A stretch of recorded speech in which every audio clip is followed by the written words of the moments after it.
Thank you everyone so much for coming along today.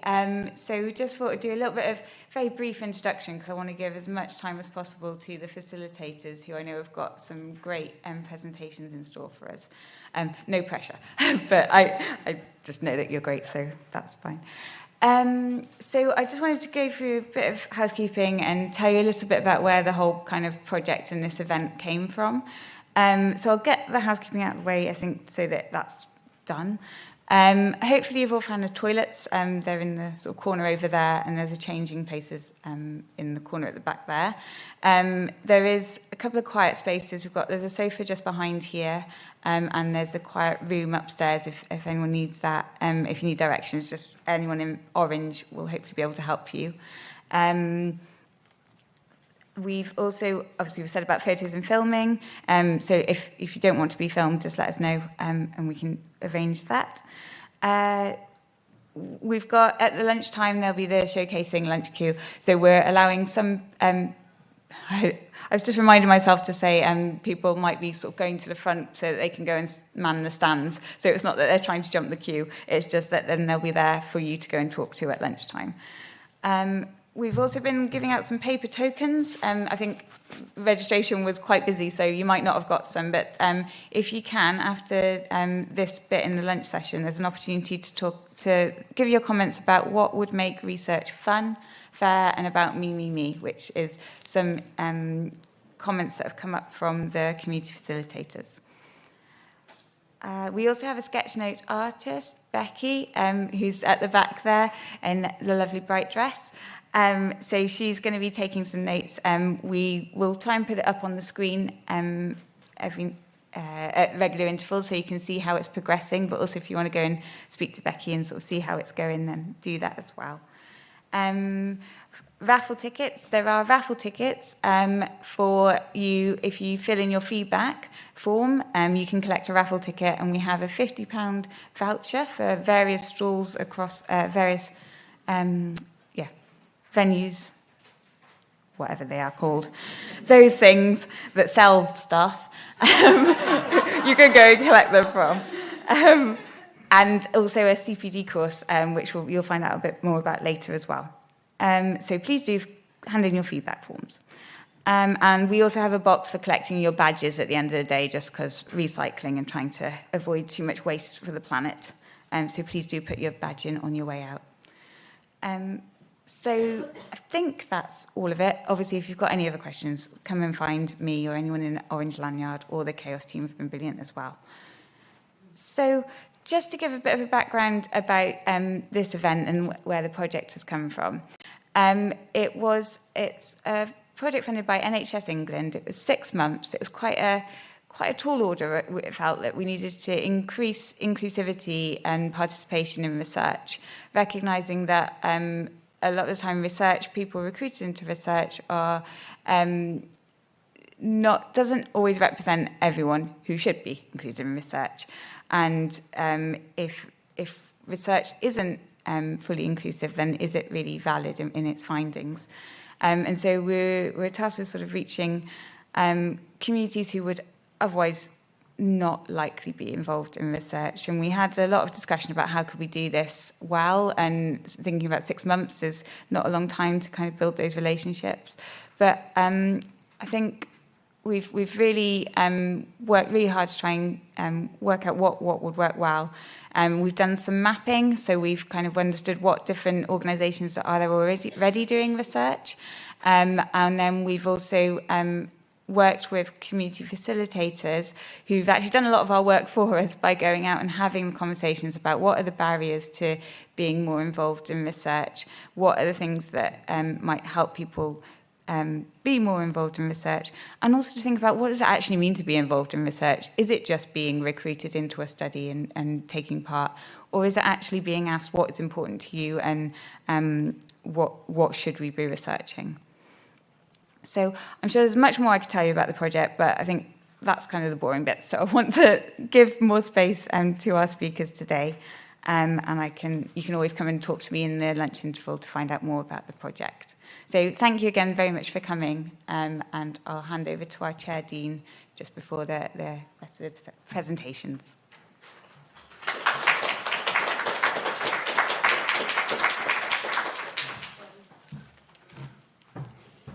Hello. Nice. There's not much I can say about research, really. What I have found is it's going to amplify the fact that we can start hearing more the unheard voices, the seldom heard voices, how we can be a collaboration. You look at the demographics in the room today. Rather than separate ourselves, we can see what we have in common and take that forward. I would invite you today to be a citizen scientist. Everything that you have learned, your findings, being a human being, you can swap with a fellow citizen scientist. You can compare your findings, and actually you might find that you have things in common. And the things that we have in common are the things that we can take forward. That is our strength. So that's true collaboration. If I call myself a citizen scientist and I recognise you as a citizen scientist, that's true equality. You're on a level with me. It doesn't matter what you look like, where you come from. My findings are as valid as your findings, and collectively we can move things forward. For me, it's an exciting time in Cornwall. Those of you that know me and those of you that have worked with me in the past, and I've seen your work, this is the same struggle that we've always had, trying to make a difference, trying for inclusion, trying for equity, trying to understand people. It seems to me that research and the new power of research is going to amplify all of the work that we've been doing. That's absolutely amazing. I think we should grab that opportunity. So, whether you're a newly arrived citizen scientist or you've lived here for a lifetime, it's going to be our passion today that can move this forward. What a beautiful room of people. You know that I mean that genuinely. Look at the potential that we have in the room. So remember your potential and remember the potential of the person in front of you. Share your findings. This is our power, and have an excellent day.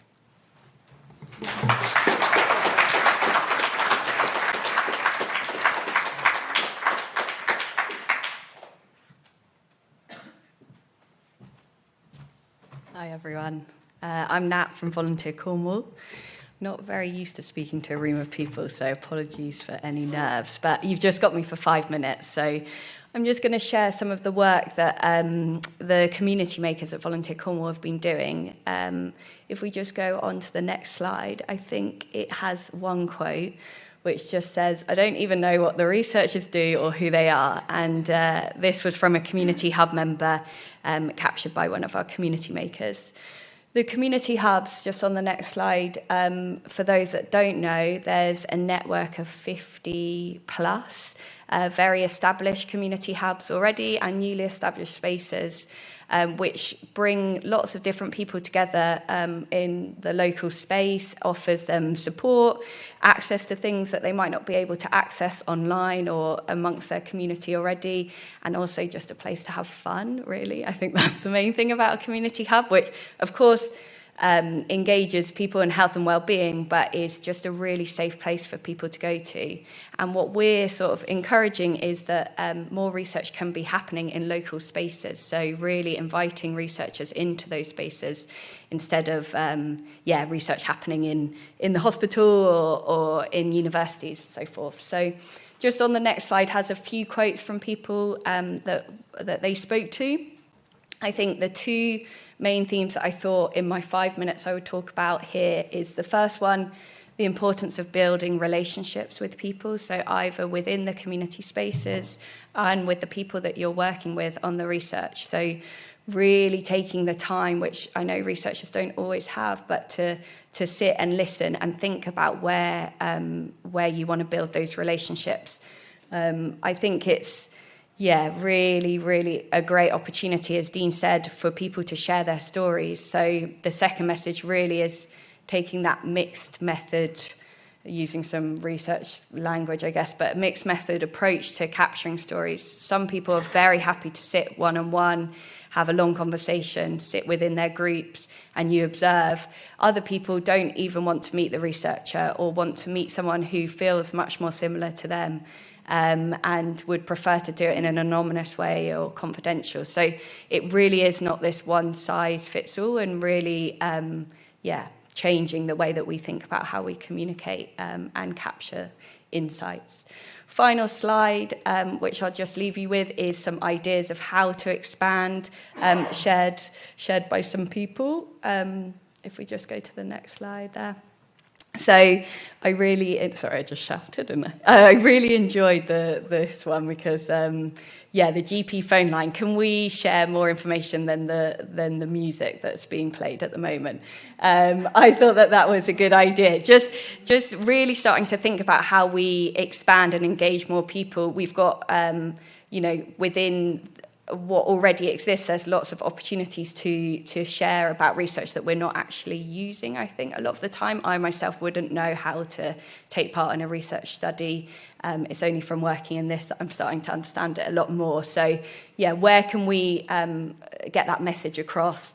Also, as I say, working with voluntary sector services that are already working with people and have built that trust. And then the final point that came up quite a few times is still the doctor is a really important person, and having those regular reviews and conversations with the doctor. And if the doctor's not there or having time to share about research that's happening, social prescribers or community health and wellbeing workers are people that are building those relationships and could be talking a bit more about what research is happening in Cornwall. So I'll leave it there. Thank you so much.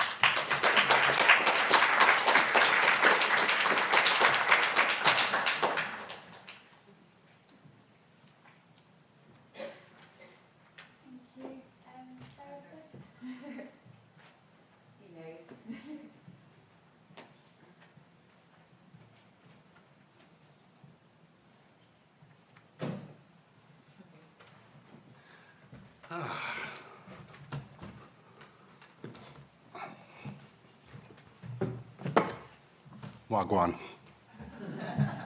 Good morning, everyone. So community research and increased participation, and what does that mean to me? And it triggered me when people were asking me that question. It kept triggering me all the time because I know people who look like me don't get asked to participate in research, not very often.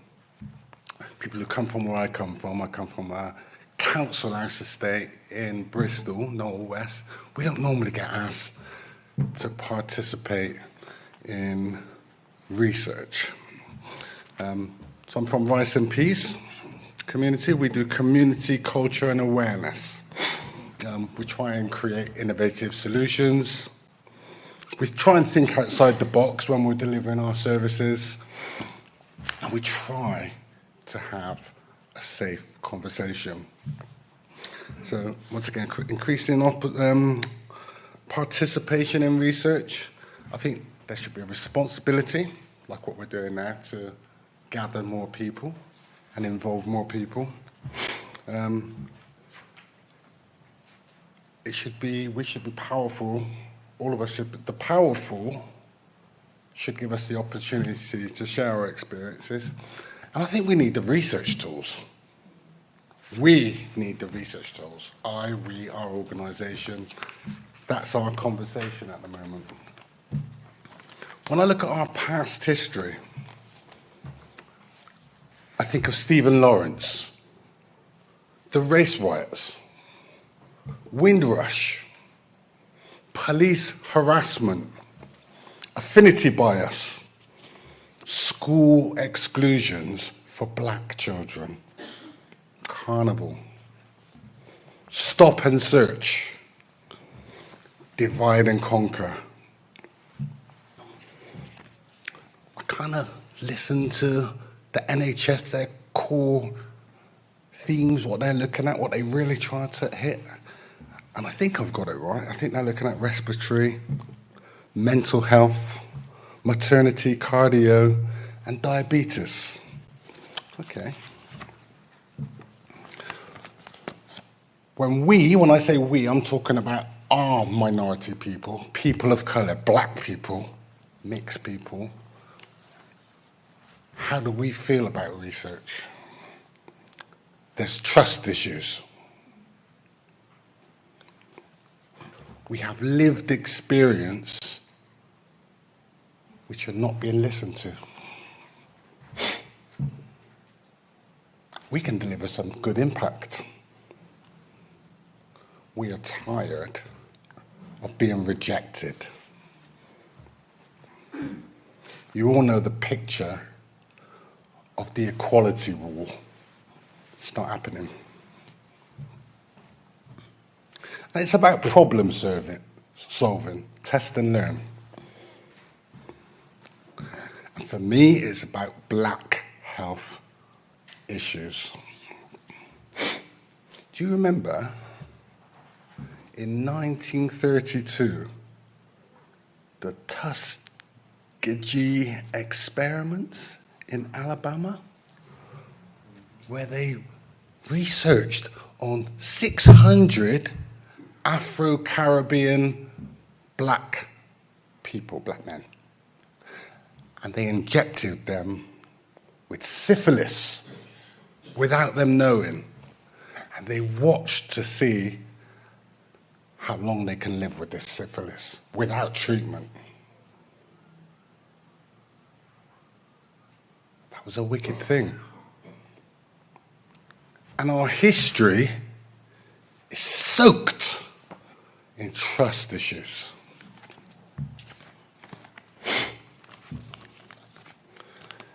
When I think about my mum's from the Caribbean, from Jamaica, part of the British Empire. There's things I didn't know when I was young, growing up, which I started to learn as I got older and as I got training, as I started doing some more talking. Things like my mum having a hysterectomy,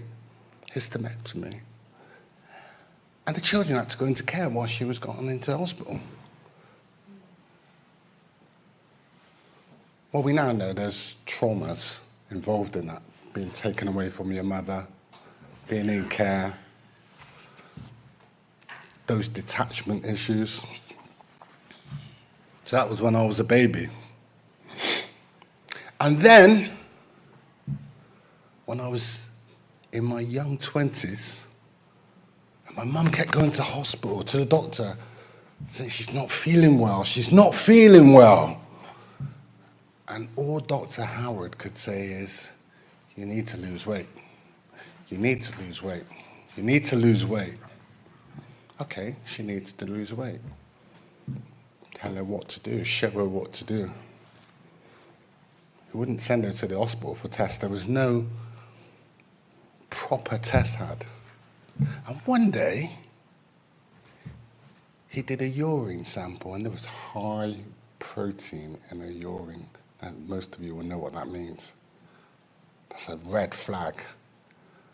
Renal problems. She was rushed immediately into hospital. The family came down to see what was going on. 3 days later, she died.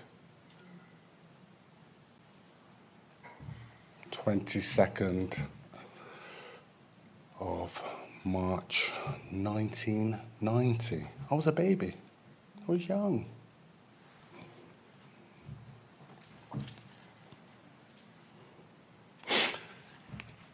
I speak to my partner, who's not black, and she says, sometimes I feel like a wilting flower. She kind of feels like her voice isn't always there. And I say to her, sometimes when I walk around and engage, sometimes I feel like the victim. I feel like the victim. I'm trying to do right. I just feel like the victim all the time. Like, who's helping me? Who's listening to me? Who's working with me? Who's supporting me? But, you know, some people are supporting me.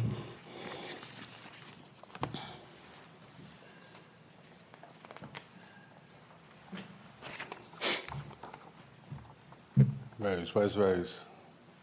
We were in a co-design a few weeks ago. She did a little spoken word. She inspired me to do a spoken word for today. She inspired me, and I was listening to her, and I thought, oh, yeah, I'm going to do that. So here we go. Black don't crack. Let's research why we don't participate, the colour of my skin that you don't rate. Let's blame, blame, blame. Say they're all the same. More black women dies in maternity. That's a goddamn shame. Research that. You like our black voices when it ticks the box. You hate our black men and their long black locks.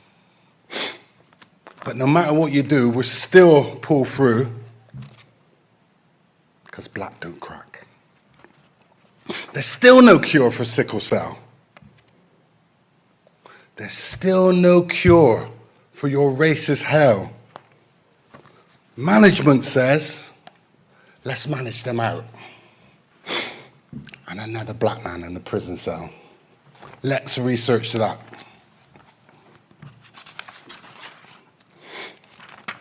Research why we only fund one black group in Cornwall.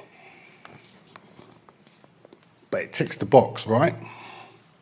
Research that. Research why my face don't fit. Research why no black people on your board.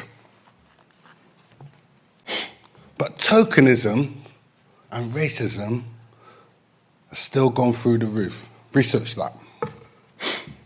No matter what you do, we'll still pull through because black don't crack. Education, creation, colonization, black history. Let's research that. One love, one heart. Okay. Don't worry about a thing. Okay. Redemption songs. Not too sure about that one. Let's research the amount of N-word in your schools and organizations. Let's research the true story of the transatlantic slave trade, people trafficking. Let's research the melamine in my skin.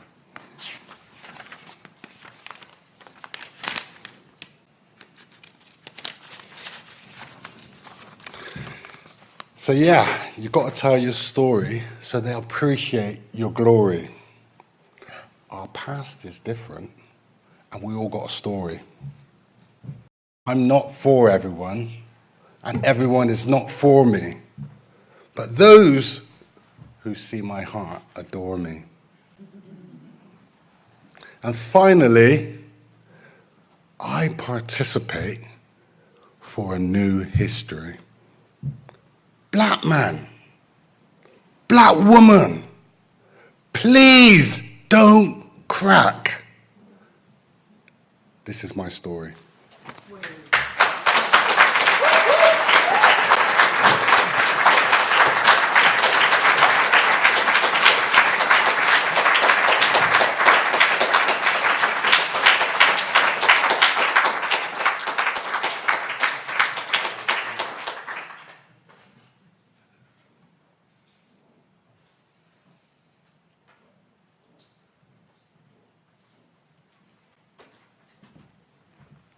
Just wow. Marie and Autism Cornwall and Youth Action Cornwall.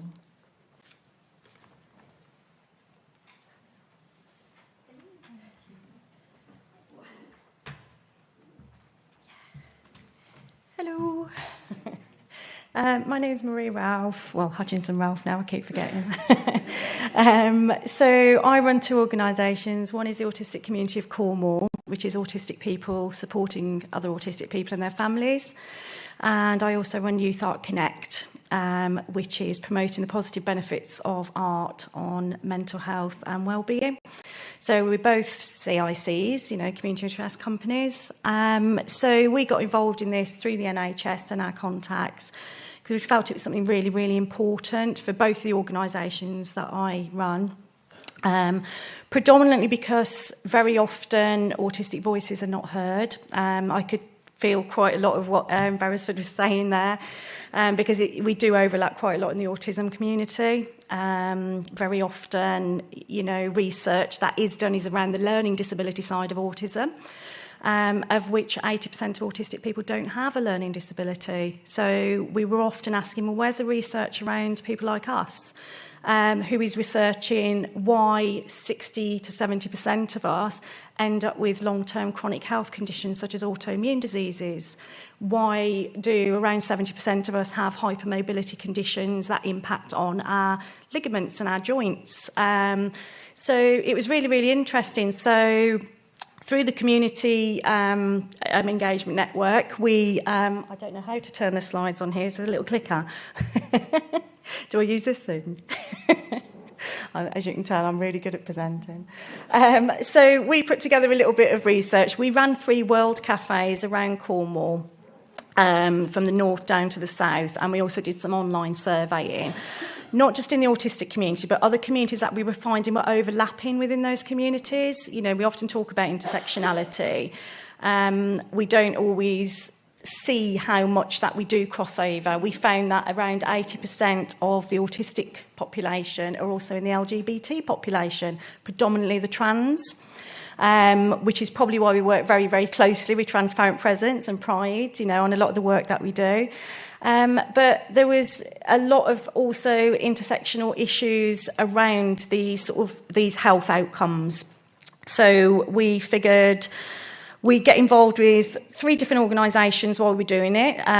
We did some work up at the Liscarrett Centre in Liscard, with some populations up there. We did some work down in Newquay with Soul Food Cafe, which predominantly supports people in the community, but quite a lot who have severe mental health problems, drug and alcohol addiction problems. And again, we see a high percentage of people with drug and alcohol addiction in the autistic community because of masking, self-medicating. So I thought those sort of communities were really good to sort of look at. And we also did a cafe over with the LGBT and trans population over at AJ's in St Austell. So this is sort of the predominant thing that we found, if I can get this thing working. It's not doing anything. Do I have to press something? Oh, there we go. You can do it for me. Thank you. So this was just like a little thing that we did. If you can go on to the next one for me. So we asked 7 questions of people. The first one being, what does research mean to you? These are just little samples of some of the things that people said. And I think the predominant thing that came up was around the power divide. We found very much that research is held within the medical domain predominantly, and if not the sort of education, higher education fields. So average people, and again it resonated with something that Boris was saying, I obviously don't have a Cornish accent. I've been here 30 years, but I grew up on a council estate in the Midlands. And I never thought of research being something that someone like me would get involved in. To me, that is held by doctors and consultants and medical professionals and maybe university students in the medical field. But where was my voice? Where is anyone listening to what the health issues that I have and those major links with autism? Why aren't we automatically screening autistic people for these conditions? Because we know that there's a high risk. Why is that not the norm? So I think that was one thing that came out predominantly amongst all of these different answers, that a lot of people felt it wasn't for them. They didn't know how to engage or where they even go and ask about that. Why would they? No one talks about it. It's not a common word, research. It just sort of conjures up images of scientists sticking needles in you and you become a guinea pig, and I think that was predominantly what was coming across. So if we go into the next one, would you ever take part in health research? I think the predominant answer, as you can see, was yes. Most people did say yes. We had a few interesting answers which we stuck on there. Some people said, no way, I'm not a guinea pig, And I think this is it. It's again those misconceptions, breaking down those barriers that clinical research doesn't necessarily mean you're lying on a table being prodded and poked with lots of needles and then given some sort of, medical condition. So I think that was really interesting. I was quite surprised as to how many people did say they would love to get more involved in research. And the next one, please. And what are the barriers? So again, there was lots of different barriers. I think the resounding one again was not knowing. Where do you go? If you're an average Joe on the street, where would you go and find out about medical research? Unless your GP happened to come up with something, or your consultant, and says, you know, I've been part of several medical trials because of my medical conditions. And, you know, I'm always up for certain trials, but I'm in a... I can't say privileged, because obviously in order to get there, I have to be ill. But I am in a privileged position that I'm under a lot of different medical consultants who will say, well, actually, do you mind if we involve you in this research?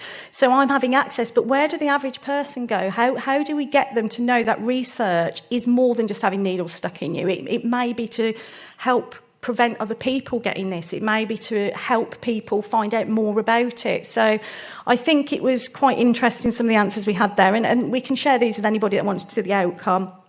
And the next one, please.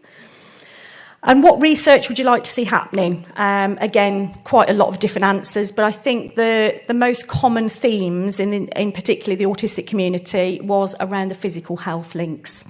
We know that the majority of autistic people have chronic bowel problems. You know, sorry to get too graphic, but a lot of us are under gastros, bowel teams. So why is there a link? Why do we have so many bowel issues going on amongst the autistic community? We also know that autoimmune conditions are very, very high.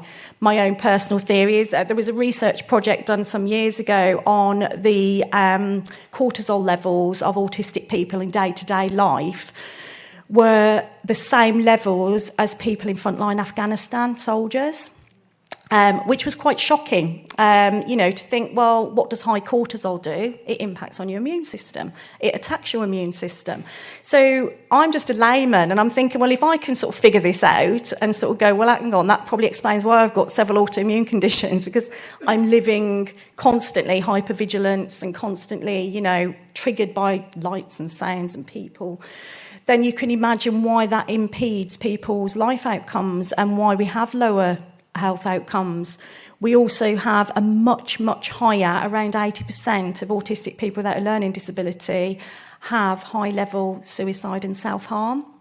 And I think, again, that's something that resoundingly came out of this, was around those impacts on mental health of autistic people because of stigma, because of misunderstanding, because of living in a world that doesn't understand you and you don't understand, and the trauma that causes. So there was quite a lot of crossovers. And the next one, please. Would you like to have more conversations about your health and the services you receive? And again, the majority did say yes. Probably around 80% of people said absolutely. You know, now I know that it's not just going somewhere and having needles stuck in me. If this is what it is, the way we ran the World Cafes was very much about us sitting with people while they were having a meal. So we paid for the meals out of the funding, and we sat with them and we asked the questions. We didn't just give them a form and say, go away and fill it out in your own time, and then left there not knowing what to do. We actually took the time to sit with every single person and got a bunch of volunteers together to just sit and talk and have discussions. It wasn't just, can you just answer 7 questions for me? It was, well, how did that make you feel? It was having somebody that for a few moments was listening to what they had to say about their health. So I think, yeah, quite a lot of people said if research was more like this and we were having more open conversations, we'd definitely be up for it. And that's a really positive step. And the next one.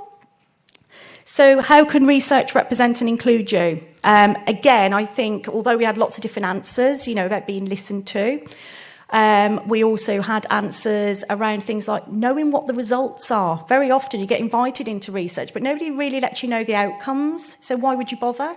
You know, well, I've done all this time or I've put all this effort in, but what are you doing for me? What am I going to get from it? You know, because, you know, human beings do want something at the end of it. That's why we get involved in things. But I think predominantly, again, it was coming down to that power divide about putting research more into the community and voluntary sectors. It shouldn't just be held by the medical sector. It shouldn't just be held by the education sector.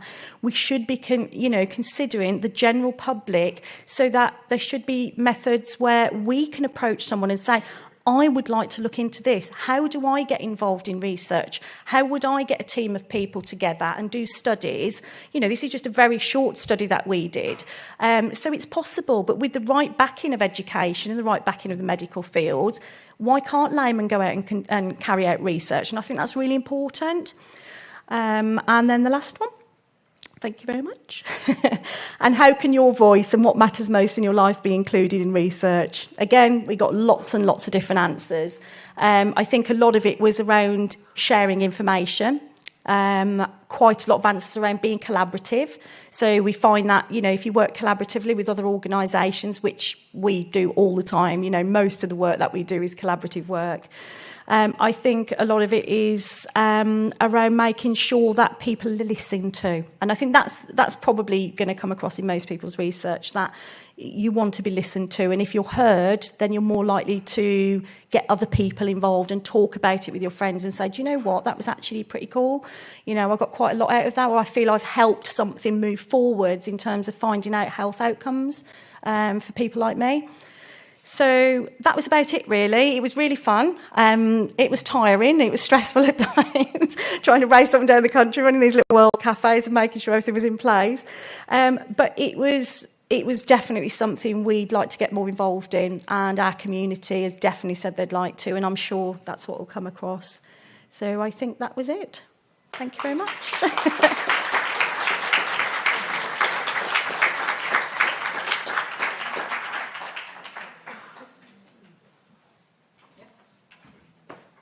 Thank you, Marie. That was excellent. And yeah, a huge amount of work gone into that. So I'll welcome up CM4C.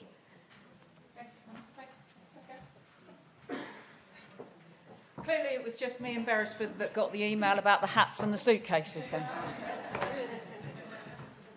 Okay. So in order. In the right order. In the right order? Okay. Are you going to be able to hear us, or do we need to use the microphone? It's picking you up. It's picking us up? Okay, can somebody else speak? Hello? Can you hear Rose? Yeah. Yeah? Okay. I'll get this open and ready.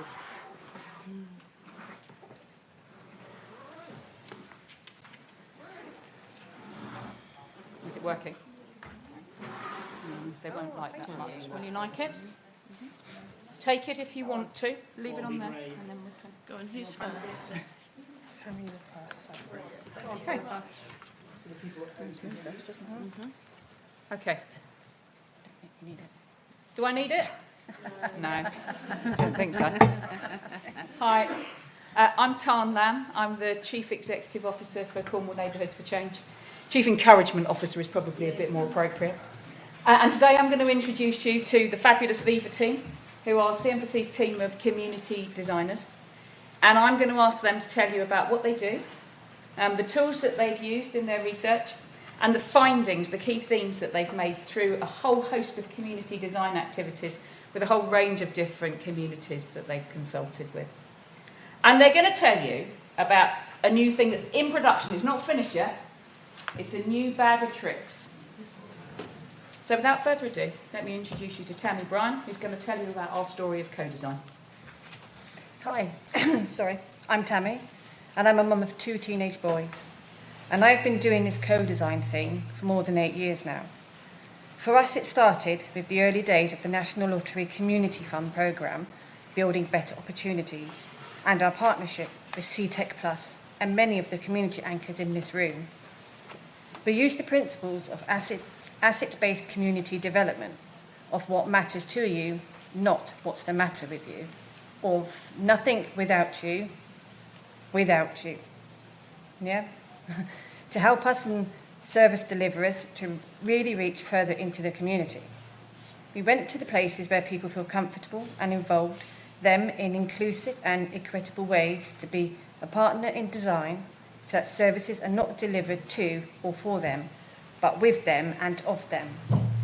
We've been finding our voices and speaking our truth to power in creative ways, so that they can hear our truth without it triggering us, by having to tell our own personal story over and over again.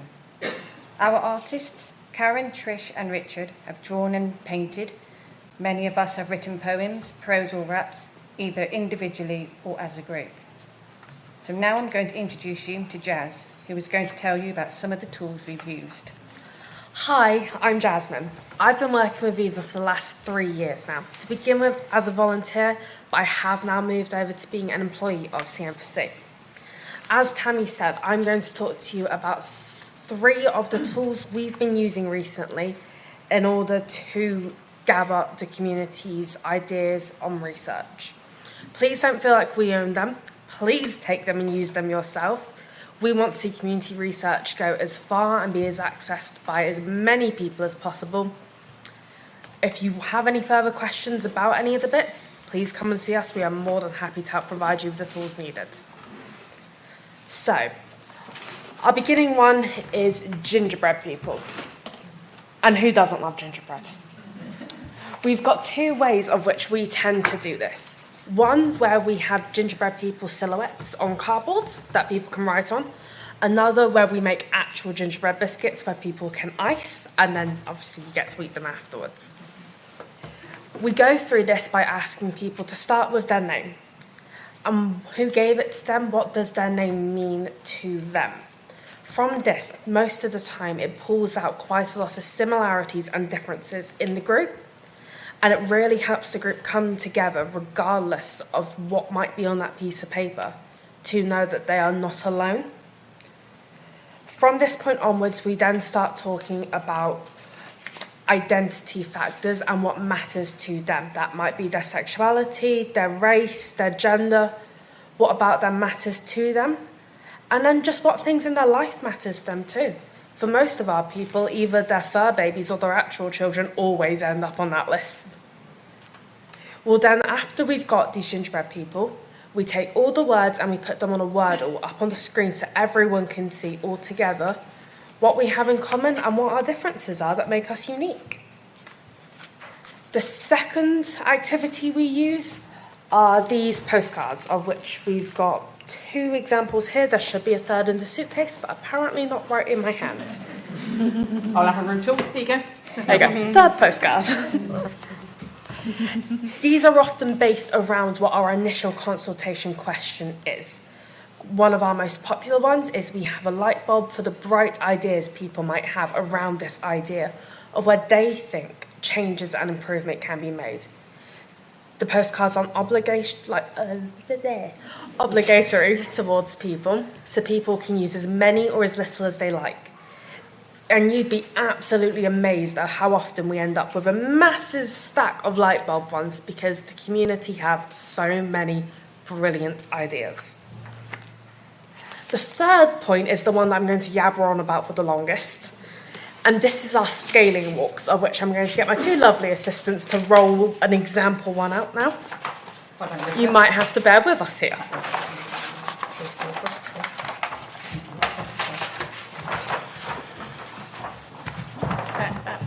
Okay, keep going. You'll get the idea now. Hold it up. Hold it up now. Hold it up. There we go. Goes a bit further. I could go down here. Yeah. But from this, you get the idea. It's a very long piece of paper with the numbers 1 to 10 written on.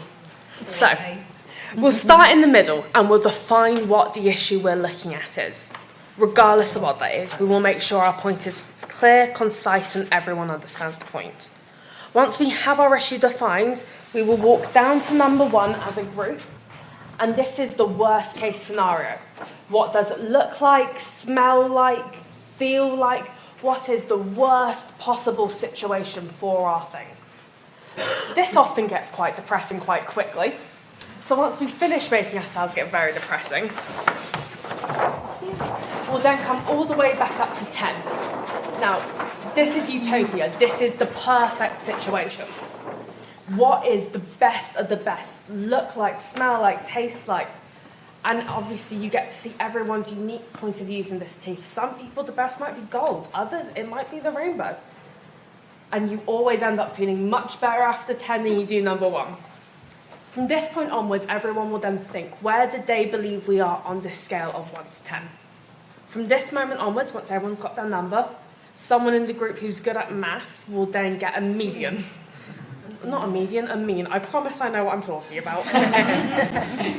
Once we have a mean number, usually we are down the bottom, somewhere around 3. This is what I'm going to use as my little example number. From 3, I applaud any of you who reckons you can jump all the way to 10. I know I can't.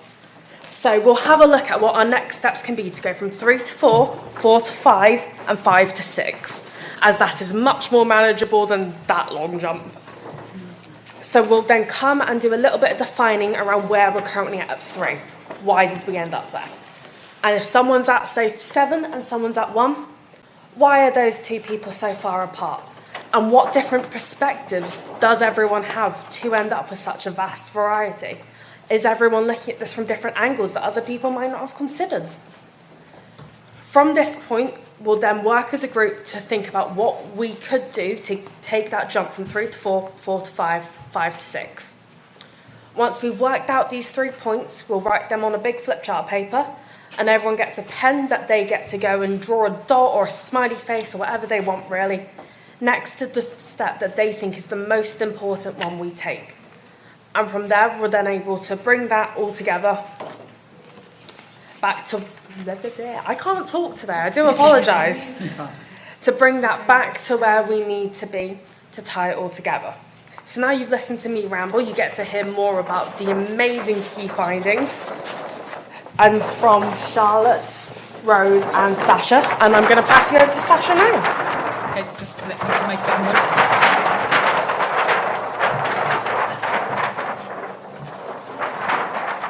Very bad.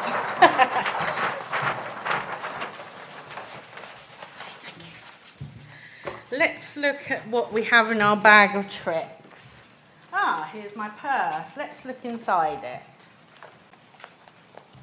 There's some loose coins, a train ticket that I need to claim back from my journey today, and a gift card that I got from participating in another consultation.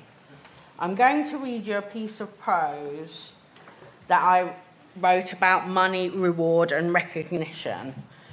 But before I do, if you commission consultation or invite community participants, can I ask you to keep in mind the following 2 points? When you are setting your budgets for bids or marketing or consultation, start with the presumption that you should pay real living wage for participants' time. That's £12 per hour. If you value our input, then this is only fair. If it is a problem for us, we will say and might ask you to do something differently, such as a voucher or gift. Then if you say you are going to pay wages, a fee or expenses, try to do this as quickly as possible and in a way that works for me, be that cash or bank transfer, or if necessary, go to battle with your own organisation and remind them that they are there to serve me. So now here is my piece of prose. I know it is a bit challenging, but so is my life sometimes. Being part of research and being the voice of the people is an important job, but paid professionals who are in permanent full-time jobs and people of power think it is fully acceptable to request our views for their research for free or bribe us with reimbursement of travel or a voucher if we are lucky, or curly egg sandwiches and expect us to be grateful. We couldn't possibly be offered money for our time as we are stereotyped that we will spend it on drugs or booze and can't be trusted with money. Don't get me wrong, I enjoy what I do and want to make a difference in my community, but they just assume it's okay to treat us like the lowest life forms on earth.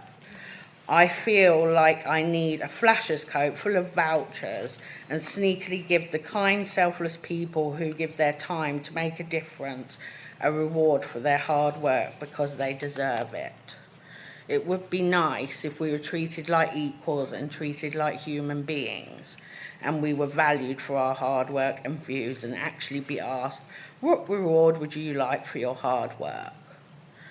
Now I'm going to hand you over to Rose, who is going to have another rootle in the bag of tricks.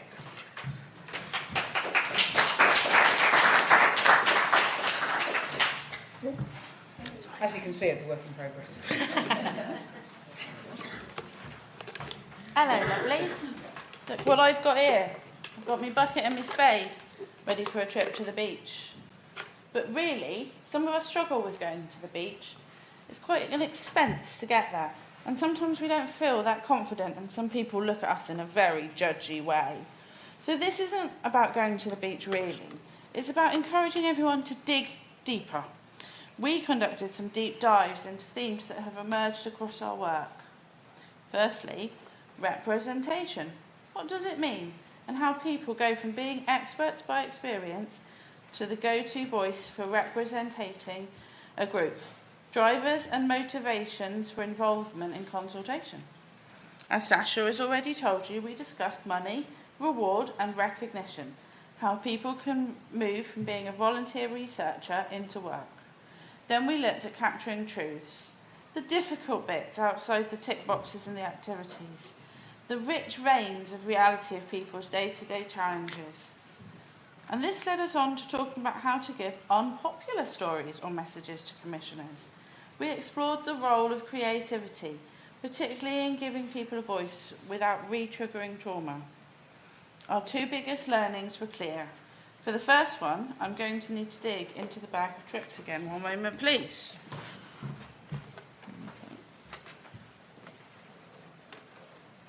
Carefully, carefully. They've given me something that could break. Yeah, right. So, this is Ting. Here's a Chinese sign for listening. If Charlotte's going to hold him, she's safer than me. It's not the kind of listening you do when you're watching the telly and someone comes to ask you something and you end up promising a holiday to far-flung locations because you weren't really listening. This listening is about whole listening. The symbol in the top left represents the ear. It reminds us to hear quietly, attentively, and without the background sound of internal evaluation.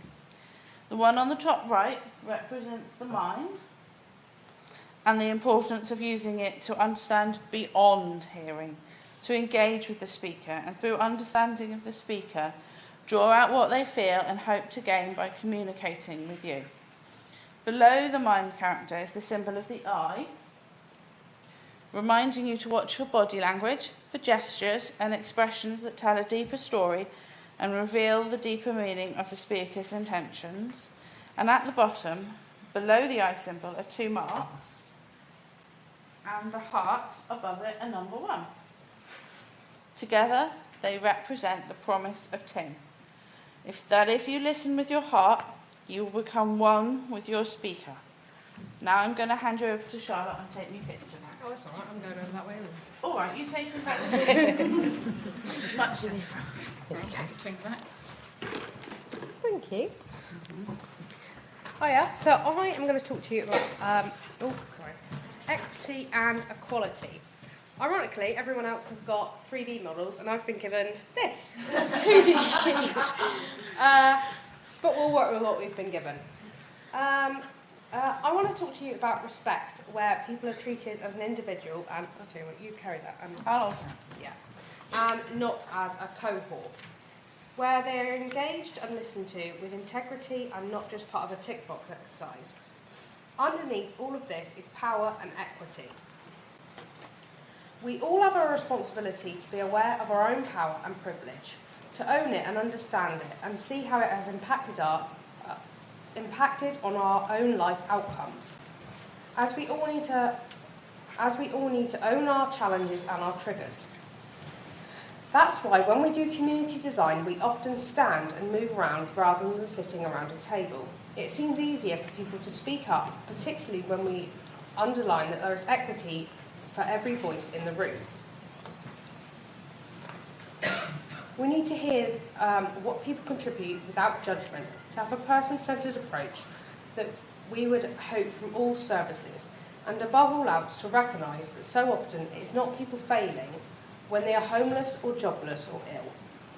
We are impacted by cycles of trauma that we have already experienced.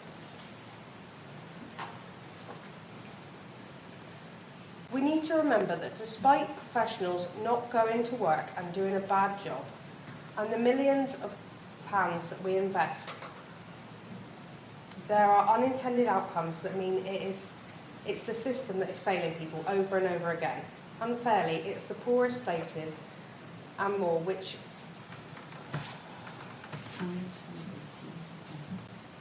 and with some groups more than others. And the truth is, we need to hear people and put them front and centre of service design. Until we do this, we will be designing in failure and repeating cycles of trauma, and this costs those people, their families and the system in wasted lives and wasted resources and time again.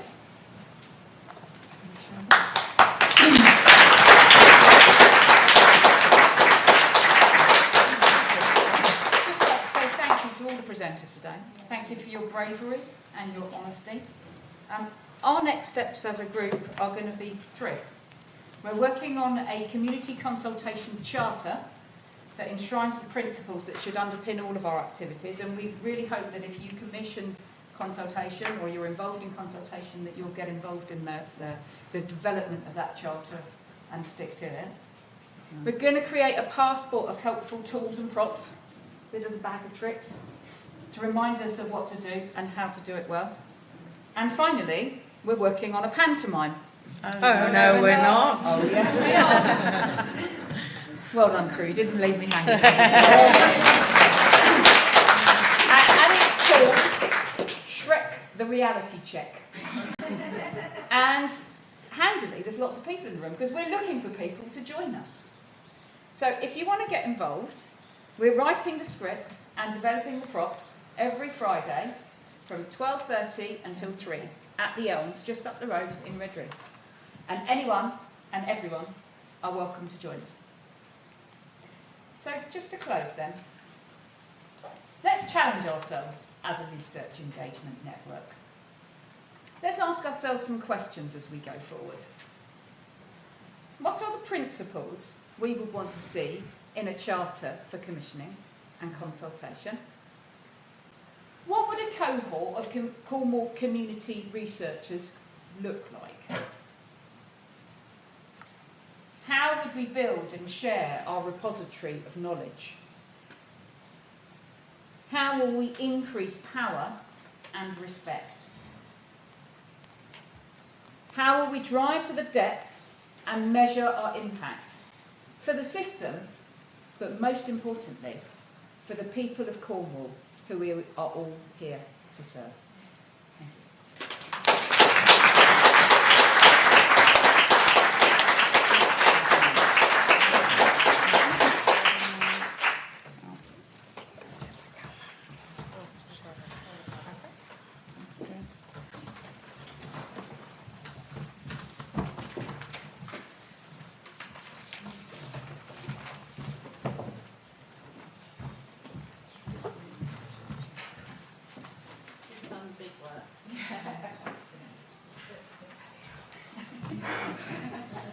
Thank you so much. So I'm completely aware that there's nothing that I can now say that's going to summarise better than what we've just heard about what this project has been about, and except to say that obviously our work is not finished here. The project happened and we've learned so much, but we've obviously got a long way to go. And I think it's just great to see so many of you here and obviously interested and wanting to commit to this. So please do think about those things that Tan's just mentioned. We'll perhaps have the invitations to pantomime and those questions in the post-event mail out as well, so that you can keep them in mind. And if you want to add your comments to our little Kilner jars, CM4C have kindly acronymed some fun, fair and about me, which helps to kind of think about the principles that should be included in that way of research going forward, so you can share your ideas of how we do that. So you'll be pleased to know it's now lunchtime, and that will be served in the foyer, and there'll be the stands as well. And at 12:50, it's an optional session because obviously do take the full time you need for lunch. But if you'd like to hear about some more opportunities for research in Cornwall, we're really pleased to be joined by the Institute of Cornish Studies and the Social and Economic Research Unit, who are going to tell us a bit about some of their CPD courses to help learn about how to do research in communities as well. So do come along. That'll be 12:50, and then we'll start the second session at 1 p.m. With Arts World Cornwall. Thank you very much.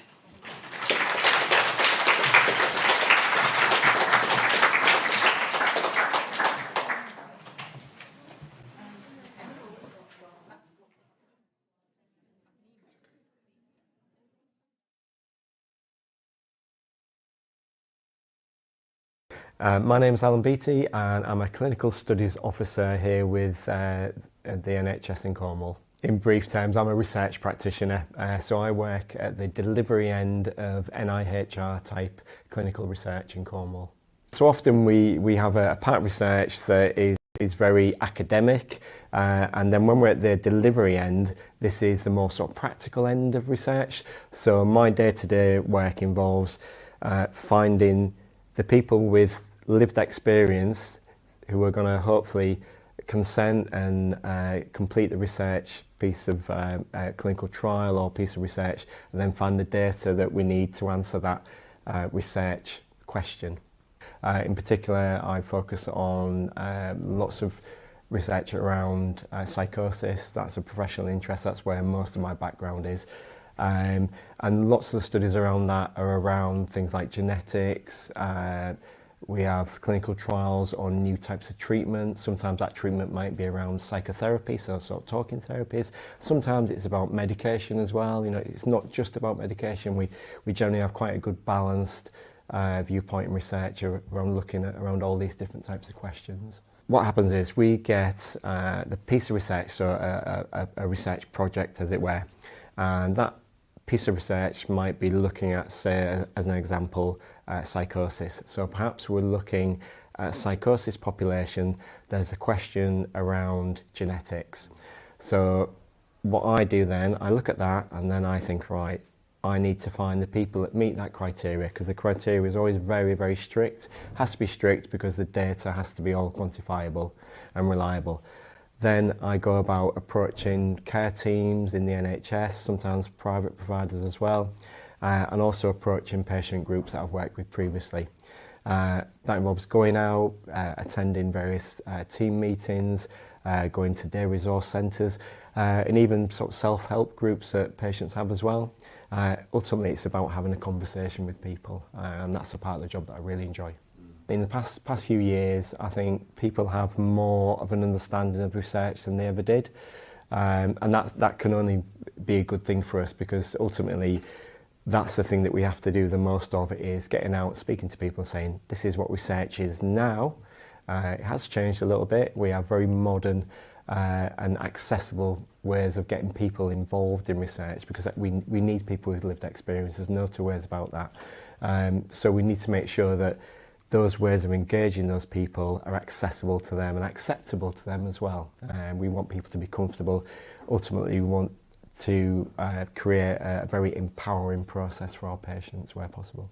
When I go and speak to our patients, I'm coming in from this perspective that you have some experience that is absolutely so invaluable to me, and would you please like to share that with us? That's a very different sort of relationship than people often have with perhaps their healthcare providers. They're often wanting something the other way around, as it were. And generally we find that when we have those conversations with people, they want to help us. They've got that lived experience, and it's about having a forum to be able to put that to a practical use, I guess. Generally, the conversation with some of our patients might be that they are surprised that we're doing this type of research, and often our patients are quite surprised that we're coming to them to ask them. But as I've said, they're the people with the lived experience, so why wouldn't we ask them? And generally speaking, when we ask people if they'd like to participate in research, they are interested in doing so.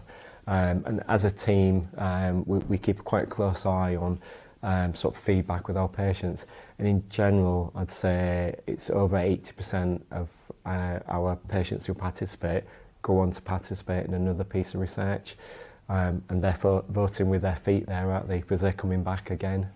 So that's really good feedback for us. There's lots of things we as a team we're quietly beavering away in Cornwall, but on the sort of national platform, we're doing really, really well with clinical research. We're often leading in things like recruitment to challenging pieces of research.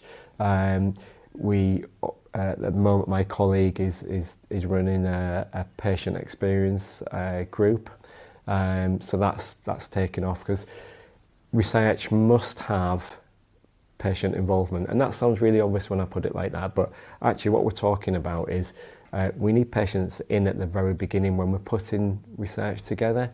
We have to remember that we're working alongside and for our patients as well as on behalf. And ultimately the research that does really well is the type of research that has lots of patient involvement along the way. And that's what we're trying to do now. So we're really getting involved with our groups. A big part of, as I've said earlier, of what we do is just having those conversations, and hopefully by having those conversations we're instilling a sense of hope in our patients. Research is vast, but we can't cover all the bases, and but we still want people to know that there is hope, that somebody somewhere is doing a piece of research or a clinical trial on a new treatment that might be relevant to that patient group. So ultimately it's about, give me 5 minutes of your time. That's what I want.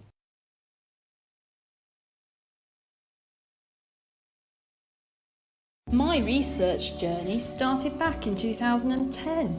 I saw an advert in a parent carers magazine about getting involved in health research. Although it caught my eye, I immediately dismissed it for a number of reasons. I felt I wasn't the right person who could contribute. I was too busy and I didn't have capacity with my caring commitments. About a year later, another carer invited me to a stakeholder meeting run by Penn Crew. Initially, I was a bit intimidated. Then over the meeting, I gained confidence, and I realised the researchers were discussing things I had first-hand experience of as a parent carer, and that I could contribute to the discussion from an angle that they hadn't necessarily considered.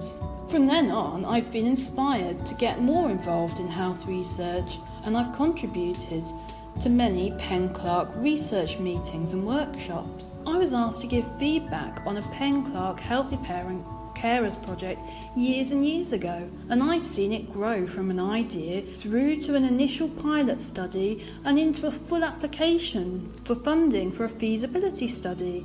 I would not have imagined that I'm a full co-investigator on a project, and my name is also on the academic publications. Now, I know I'm the right person to contribute, because anyone can be. I know I can adjust my involvement around my capacity and my caring responsibilities. Over time, my confidence has grown, and I'm constantly learning how best to contribute. Being involved in research has changed my impression of how I can operate within the NHS. I feel I've moved beyond that standard just a receiver of services, and I can use my experience to support the development of health research, which in turn supports the development of NHS treatments in a positive way. I would encourage anyone to get involved with health research. It's easy and rewarding. I wonder where the journey will take me next.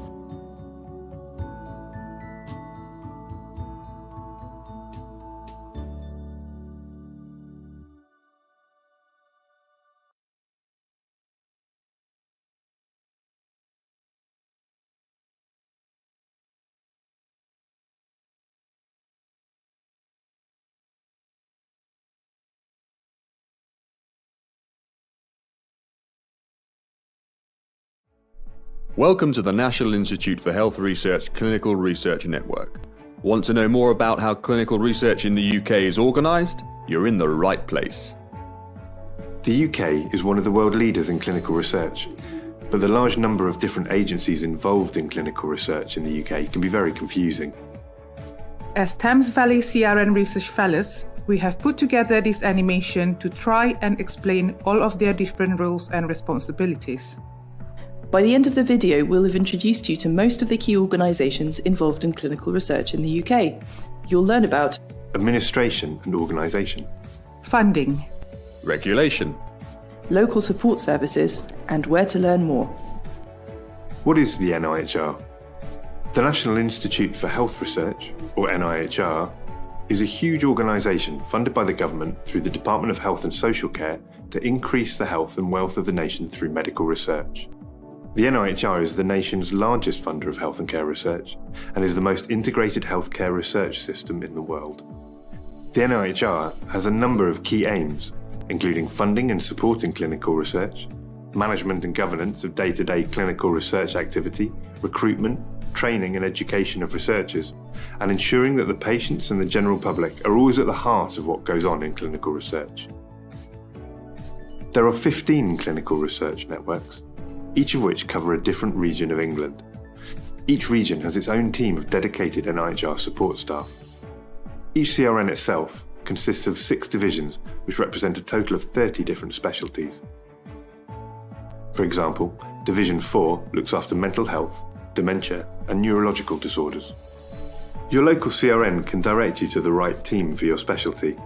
They can help overcome administration challenges, help with research training, and put you in touch with exactly the right people you need to help get your research started in your area. All CRNs talk to each other and have regular national meetings to discuss new studies and troubleshoot issues in each region. The NIHR's 20 biomedical research centres, BRCs, are collaborations between world-leading universities and NHS organisations. These centres fund and organise what is often called translational research, bringing together academics and clinicians to turn lab-based scientific breakthroughs into potential new treatments, diagnostics and medical technologies. Who pays for research in the UK? Funding for healthcare research in the UK comes from a range of different sources. Sometimes the funders are trying to answer a specific question or support a specific kind of research. Each funder has a particular area of research that they will fund, though some are broader than others and they may overlap. The Medical Research Council mostly focuses on early scientific discovery. The NIHR itself funds a wide variety of clinical research, mostly focusing on the treatment of patients and their illness. Many charitable organisations also fund clinical research in the UK. Much clinical research in the UK is actually paid for by commercial funding sources from industry, for example, drug companies or those making medical equipment. Most universities, some specialist professional societies, and NHS trusts themselves also have budgets and grants available for clinical research. Often, these are smaller projects which provide background data to apply for big grants from larger funding bodies. All clinical research has to be carefully regulated to make sure it is worthwhile and will not cause harm to anyone involved in the study. The main way this is done in the UK is through the Health Research Authority, a part of the NHS whose core purpose is to protect and promote the interests of patients and the public in health and social care research. In order to achieve this, the HRA makes sure all research projects are reviewed and approved by its Research Ethics Committee, or REX, who discuss each proposal and consider ways in which it may harm the patients involved. The MHRA, or Medicines and Healthcare Products Regulatory Agency, regulates medicines, medical devices and blood components for transfusion in the UK. All research in health or social care must have a formal sponsor. This is an individual, company, institution or organisation that takes on responsibility for the initiation and management of the research. In practice, this is usually an NHS trust through the Research and Development Department, or a university, or maybe a private company if the project is a commercial one. Once a sponsor is identified, researchers are able to submit the Integrated Research Application System form, or IRAS form, to the HRA, who can then arrange for the study to have an ethical review. A number of different support services exist to help researchers improve the quality of their research and successfully fund and complete their studies. The Research Design Service is another part of the NIHR which can help you design your research and find funding for your project. Each region has their own team of highly experienced researchers, including statisticians, health economists, qualitative researchers, and more, who can give guidance through all parts of the research design process. Patient and public involvement is an important part of improving the quality and relevance of clinical research. Most significant studies now have some input from PPI groups in their design before they start. Every hospital has a research department, R&D or R&I, that can support you and help you navigate research in the NHS. You can also contact your CRN specialty leads for further advice. We hope you have a better understanding of how clinical research works in the UK and how you can get involved. What are your next steps? If you are new to research, register for an NIHR Learn account, where you can find face-to-face and online good clinical practice training, as well as other research courses, all for free. If you have a research idea but need help with how to design a study, you can speak to your local research and design service. And everyone should consider joining their local NIHR CRN mailing list for more courses, funding and training opportunities. Good luck and thanks for watching.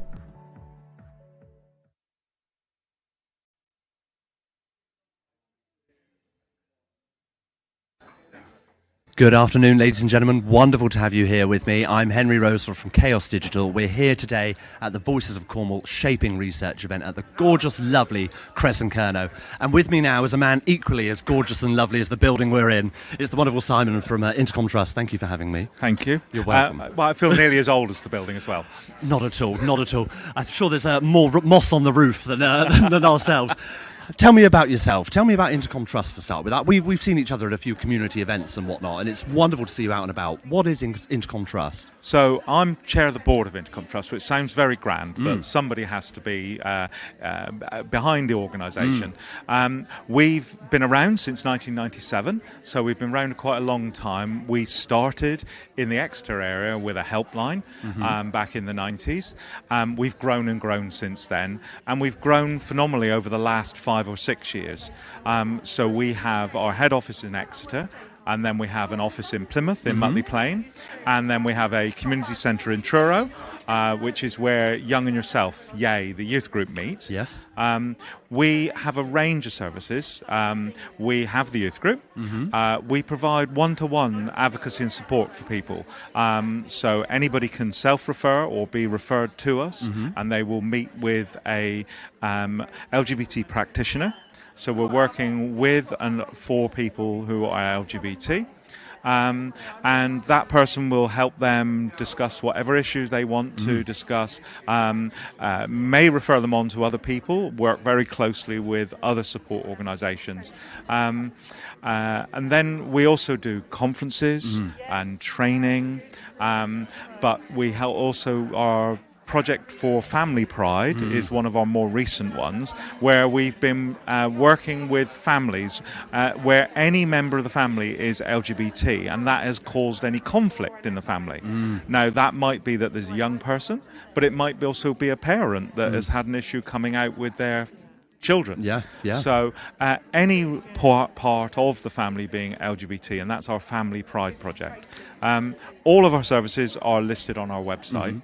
Intercomtrust.org.uk. We also host a directory of all the organisations across Devon and Cornwall that are also working with the LGBT community. That might be offering activities or support, large and small. Some of them are 1 or 2 people, and some of them are, larger organisations, CICs and things like that. So if you're looking for something in your area, you can go to our LGBT directory and get information about it. I'd be fascinated to know a bit more. Obviously, 1997 was a long time ago now. A very long time ago now, for what it seems.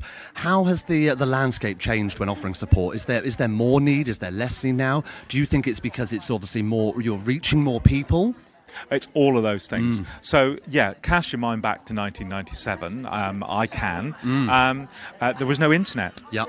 So a lot of the calls that we used to get to the helpline were people looking for perhaps a gay bar in their area or where they could get sexual health advice because they couldn't look it up themselves. We don't get those calls so much anymore.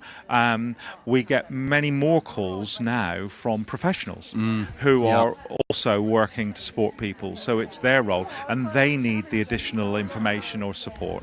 So those are the helpline calls. We still get the helpline call from a parent who says, my child has just told me about being LGBT, and I know nothing. I don't know where to start. Can you help me? So those calls still come in. But the services that we've provided have grown from the clients that we've had over the years. So, yes, started with a helpline and then a helpline worker who would go and meet the people, and so on and so on.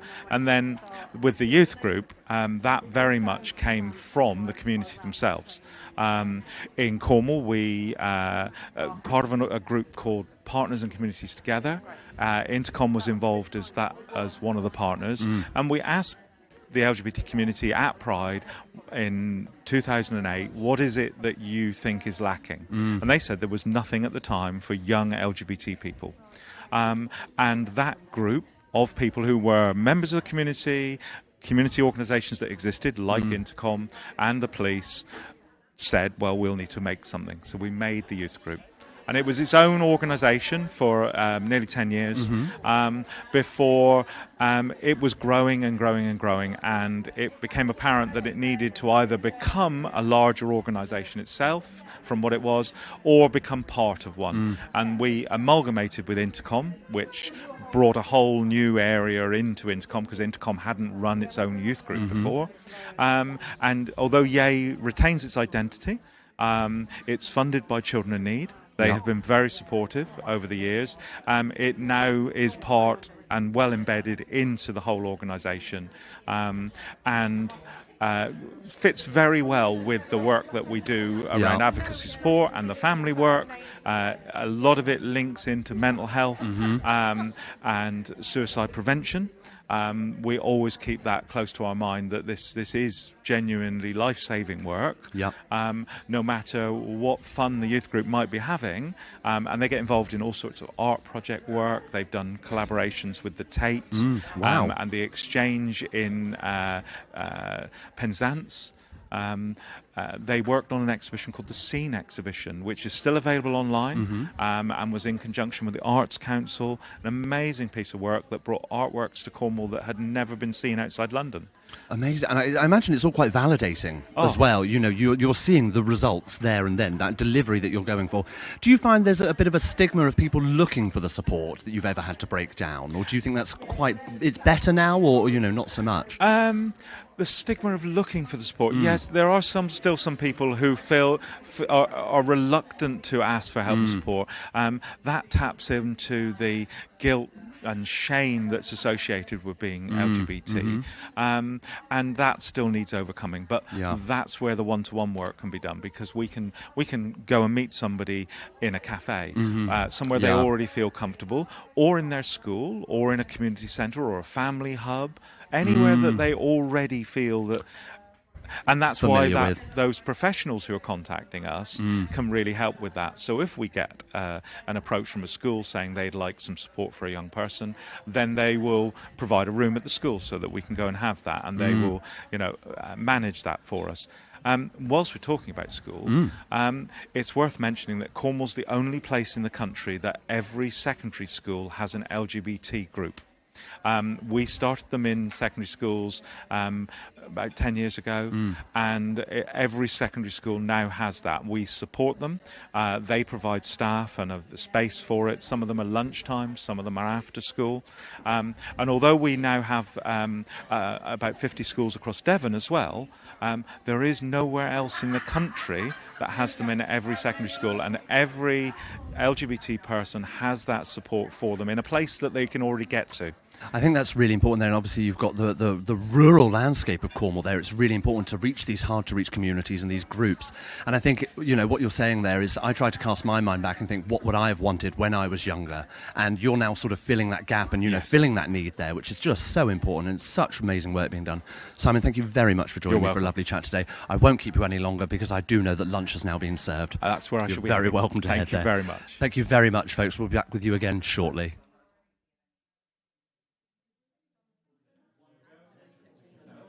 Yeah, my name is Sam. I'm a research peer support worker. So I get involved in absolutely anything from the setup of studies, making sure that all the participant information sheets are accurate, making sure that all the language we're using is inclusive, And I get involved in all the study setups. I go out to visit people. If they want any more information, they can contact me, and then I support participants throughout the studies for wherever they need.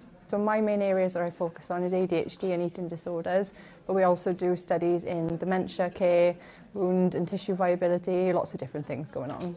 We do a lot of genetic studies, and I think there's a little bit of a barrier towards that, so it'd be nice that people actually took the time to get to know us as a research team, come and visit us. We're more than welcome people to come in, just find out a bit more really, and understand what research actually is about, and it's about creating a better pathway for people in Cornwall.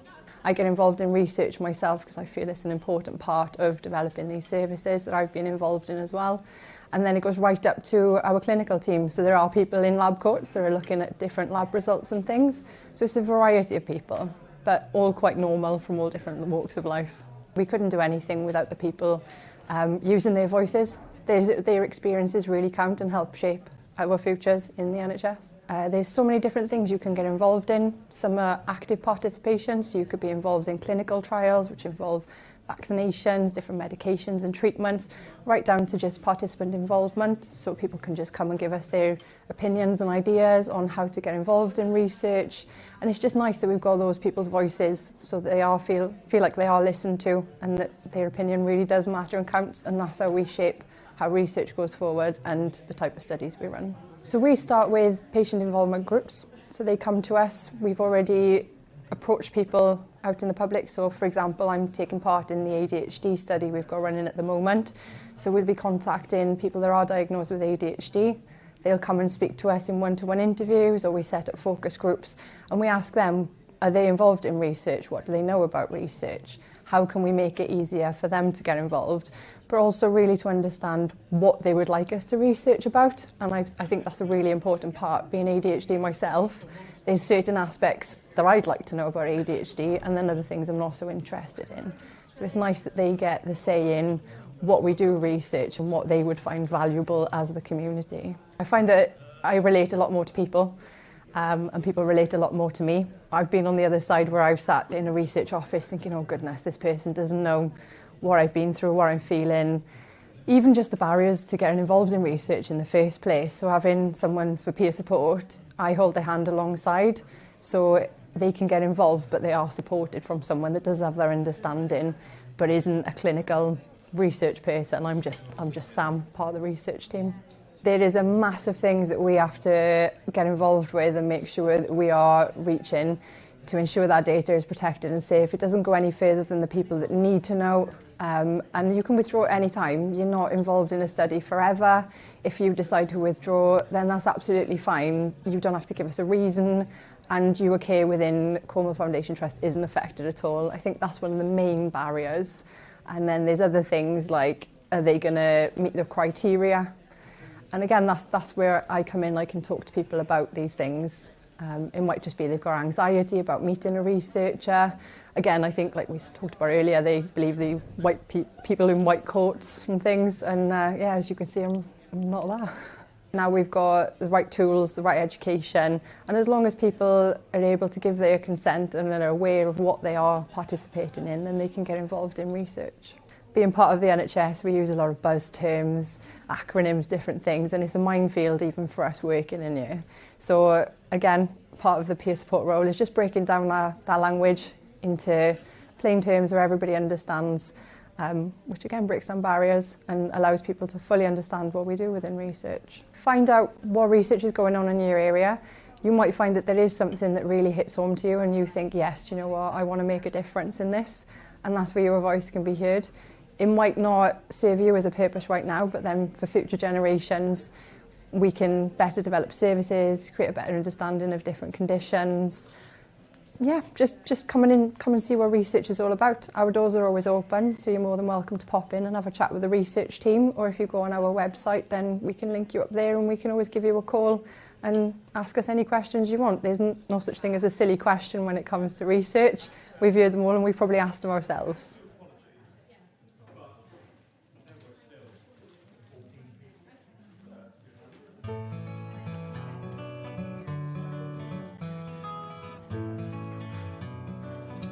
Here at the Health Research Authority, We protect the interests of patients and the public in health and social care research. We provide assurance that health research is safe, legal, and ethical. We work with others to create clear and simple processes for assessing research proposals, and we set standards for responsible research, helping to build public confidence and improve the nation's health. Researchers used to be faced with a complex regulatory system. Everyone agreed we needed a new approach. So we developed HRA approval in consultation with others. HRA approval is now used for all study types in the NHS in England. And we're working across Scotland, Wales and Northern Ireland to introduce consistent approaches across the UK. HRA approval brings together the assessment of legal compliance, which was previously undertaken locally at each NHS organisation, and the ethics review. This innovative new approach makes it simpler and quicker to set up studies. The Assessment and Research Ethics Committee opinion is now integrated, and only one application is needed. It's clarified the roles of everyone involved, and improved the quality and consistency of research setup. Our staff are experts at reviewing study proposals. We help hundreds of research projects every month get underway, straightforward or complex. NHS staff can now rely on assurances from the HRA and don't need to do the checks themselves. This means they can focus on getting the research set up and running. HRA approval ensures that health research is safe, legal and ethical, meaning evidence is generated to create better care for patients. HRA approval continues to evolve, and we value your feedback to ensure our work benefits the whole community. Work with us to make the UK a great place to do research.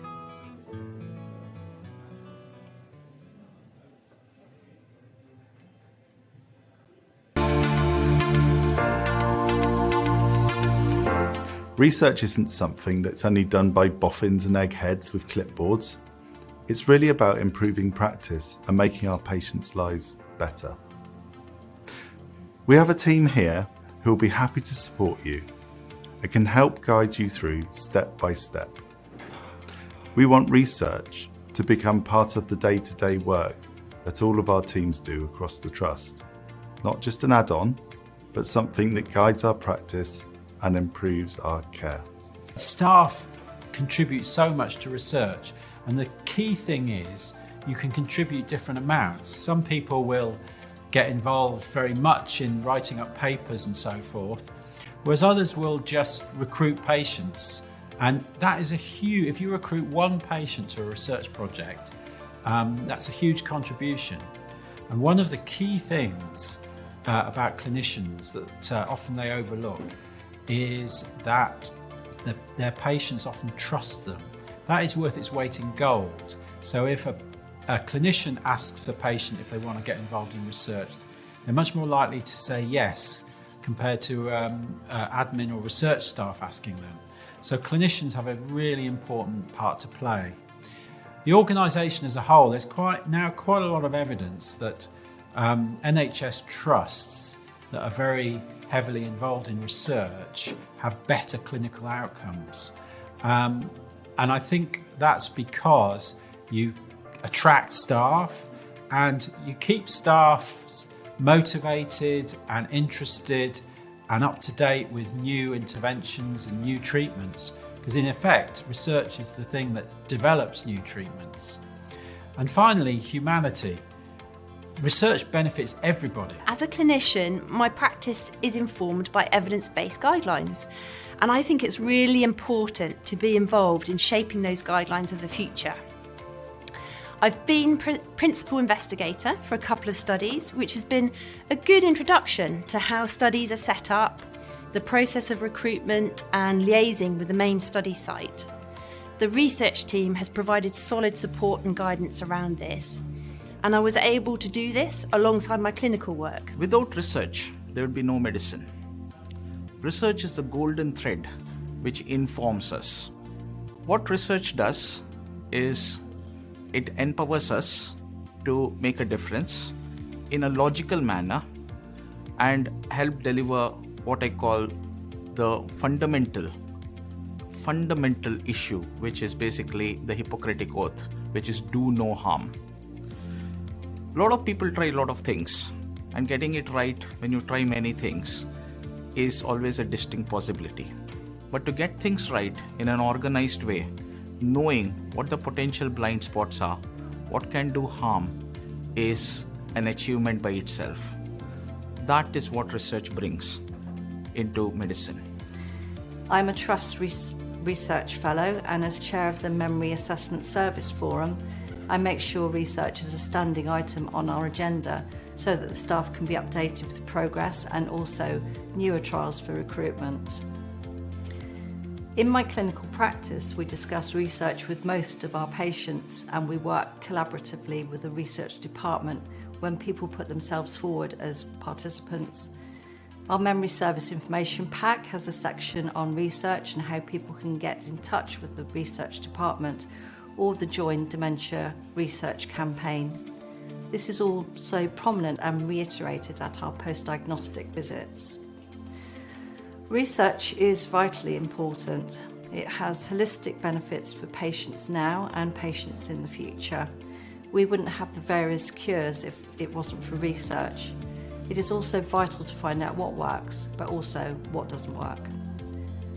This is me, a cup of coffee, a laptop and numerous piles of documents. Probably the picture you expected of a researcher slaving away at his desk. I became a researcher after about 17 years of experience being in various patient supporting roles in mental health and learning disabilities. This was initially very daunting for me, as healthcare research is often seen as a corner of medicine that is heavily steeped in academia, test tubes and time in laboratories, with various scientists working laboriously over data, and I'm really not an academic. While healthcare research does involve these areas, there is so much more to healthcare research than meets the eye. Participating in research can be very straightforward and often involves meeting with a researcher like me and answering some questions. The patient is always supported through this process. To me, this is the best part of what I do, meeting the people we are doing this research for. I'm a trauma survivor, and I've lived with severe recurrent mental illness all of my life. I've had various diagnoses, but have struggled mostly with psychosis and severe depression, often involving hospital stays or home treatment. I've participated in research several times. I was worried to begin with because it's not easy to talk to people about hearing voices because of the bad reactions I've had in the past. But I didn't need to be frightened at all, as the researcher always immediately put me at ease and was completely accepting of everything I said. They weren't trying to assess me or judge me in any way, so it was really easy to share with them. They were extremely friendly and respectful. I feel really strongly that this is a valuable thing to offer, because the more research is done into actual lived experiences, the more services can be tailored to meet our needs and appropriate help given. I feel if my input can help even only one other fellow sufferer, then it is worthwhile. I was very nervous about confidentiality because I didn't want my feelings aired publicly because of my work. But the way the research is handled is completely confidential, and I was told that repeatedly, and it's always been true. Also, the data is kept safe and secure, which is extremely reassuring. The researcher always showed respect and concern for my well-being, and there was plenty of space for me to ask questions. Health research connects people.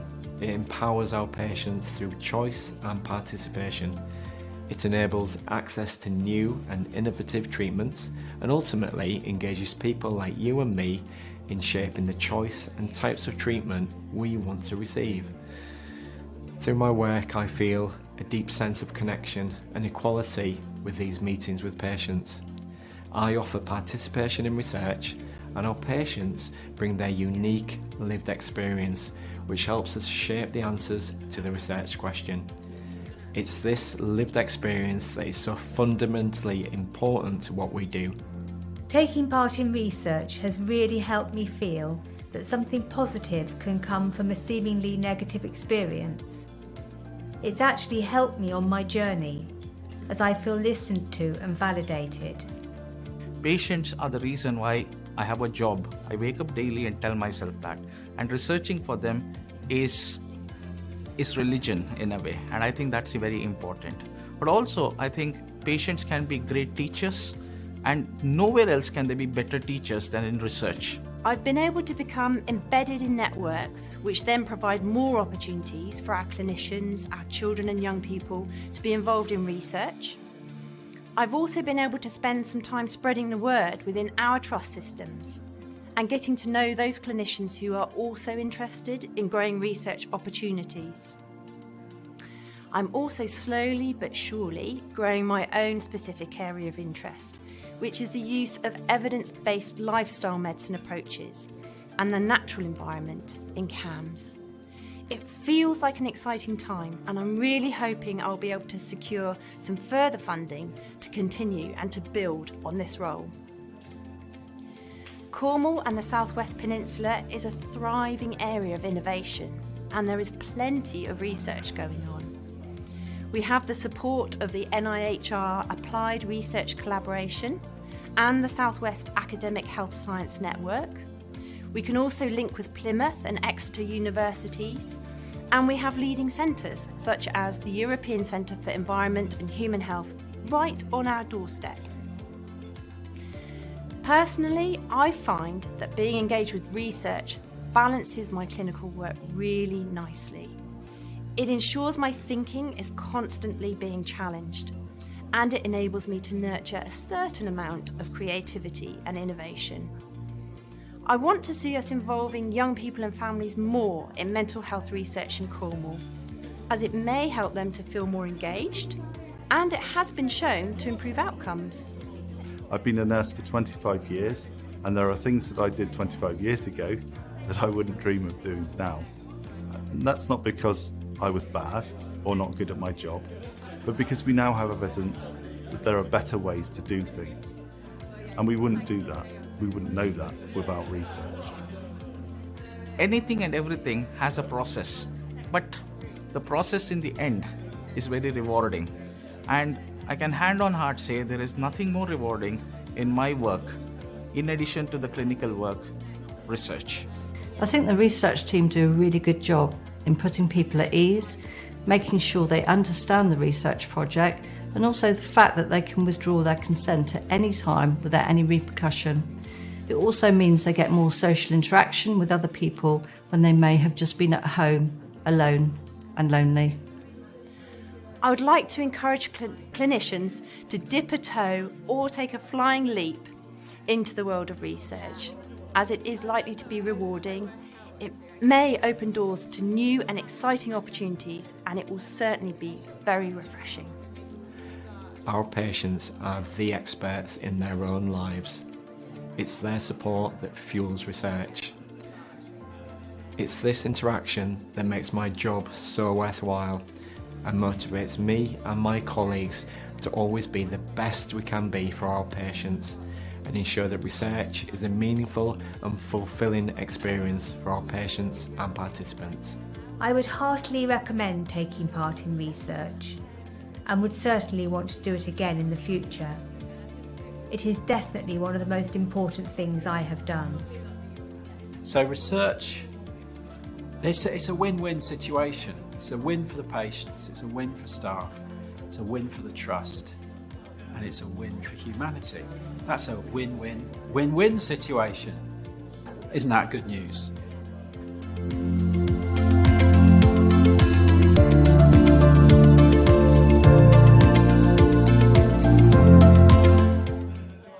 What is research?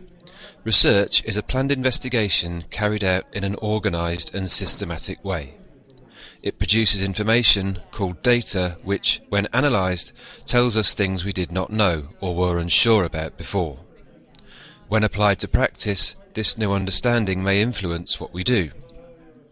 We need to ask questions at the start of the investigation, collect data, then use it to answer the questions, connect the investigation to what is already known, look carefully and critically at our data to see if it is trustworthy, and present what we find in clear, precise and persuasive ways. Research is also part of educators' reflective practice, thinking hard about what you do, assessing its value, and working out how things might be done better. Researchers work with different sets of beliefs called paradigms. Paradigms are the conscious and subconscious beliefs which lie beneath the questions we ask and ways we carry out research, and which shape the kind of conclusions which emerge from our investigations. Positivist researchers prefer hard data like numbers and facts. Interpretivists prefer people's experiences, beliefs and perceptions. So, different researchers working in different paradigms might approach the same research question in very different ways. To answer the question, why is the sky blue, a positivist physicist might collect data about how our atmosphere interacts with light from the sun, whereas an interpretivist anthropologist might collect data about different cultures' creation myths. The different approaches would produce very different answers, but both would be true in their own way. Positivist approaches are associated with research which involves evaluating the effectiveness of particular practices, determining cause and effect, or comparing one situation with another. Interpretivist approaches are associated with research which involves investigating everyday actions in classrooms, in-depth investigation of particular cases, or exploring issues from varied perspectives. In the end, you may draw from both paradigms, combining firm data with interpretation of experiences. Whatever standpoint you use, you need to be able to explain and justify it. So keep paradigms in mind when choosing your methodology. Created using Powtoon. Good afternoon, ladies and gentlemen. Wonderful to have you still with us today. We are here at the Wren event, Voices of Cornwall, Shaping Research. I'm Henry Rosewell with Chaos Digital, and with me now is the lovely Becky. Becky, tell me who you are and what you're doing here today, please, because this is fabulous. Well, thank you very much. So my name is Becky James. I'm from Inky Thinking, and I'm capturing the conversations that we've got going on today visually. So Yes. I'm listening into everything that's happening. I'm illustrating in real time what people are saying. So capturing those key themes and the juicy bits of information. And this is amazing. There's so much detail goes into this, doesn't it? So you listen to what's going on, what they're talking about, what all the speakers are having to say, what the community have got to say, and then it's your job to sort of put that down visually. Yes. How do you go about that? You know, what are the key things you listen out for? So I guess the key things I'm listening out for is, well, what we've been talking about today is kind of people's barriers to research, what they've achieved within the community, and also, how that affects people going forward. So today there's kind of been a lot of amazing things that people have been talking about, and I've just been kind of looking out and listening out for things that are going to be good takeaways going forward so that people can really remember today. I was going to say, what's the benefit of doing something like this? Obviously that visual element comes into it, and it's sometimes easier to sort of have it capsulated into that medium. What are the pros, of doing something like this, of the Inky Thinking side of it? I think exactly what you said. It's kind of like, people are sitting and they're taking notes and they're kind of absorbing it, but it really helps people stay in the moment when they know that something's captured visually. Yep. It kind of stays more in your brain as well, because they can connect what people have said with kind of little illustrations that kind of stick maybe more in your mind. And it helps that accountability, I think, as well. So people can think about what they've talked about, they can remember, and at a glance, you've got a whole day's worth of information, which I think is really useful in taking action going forward, because you can see at a glance the whole day rather than scrolling through like 10 pages. I was about to say, this certainly beats like a 42-page PDF document, doesn't it? You've got the colour, the illustration side of it. Exactly. What would you say, I know you're listening to everything going on, and it must be quite, taxing on yourself trying to listen to it. But you must find it fascinating as well, listening to all these great points being made, all of this great work being done, and then you've got to sort of try and jot down as you're going as well. Absolutely. I mean, doing something like this, like all your spidey senses are tingling. Like you're listening, you're, accessing your visual library as well as then kind of illustrating it. So all those years watching animation really helped. So I think it's... but I love what I do, and the fact that I get to listen to some really, interesting conversations, and what everyone's achieved for the community in Cornwall has been absolutely amazing. So I'm really honoured to be here today. I know you're not allowed favourites, but have you got any favourite things to doodle and illustrate and draw? Are there any go-tos that you've got? I mean, I definitely do have some go-tos in my visual library, like if someone says support or if someone says that, so I have to stretch myself quite a bit to not go to just the hand holding the heart for support and things. But I love drawing people, and I think that's why it's been great to be here today, because it's all about people and it's all about that kind of community. So people are my favourite thing to draw. I love it. Wonderful. Look, thank you very much for taking the time to talk to me. I know you've got lots of drawing to get back to as well, and we've got another afternoon yet of doodling to be doing, and lots of ideas floating around as well. Thank you for joining me today. Thank you very much. Right, folks, we'll be back with you very soon. We'll be joined by the Institute of Cornish Studies very shortly, but stay tuned.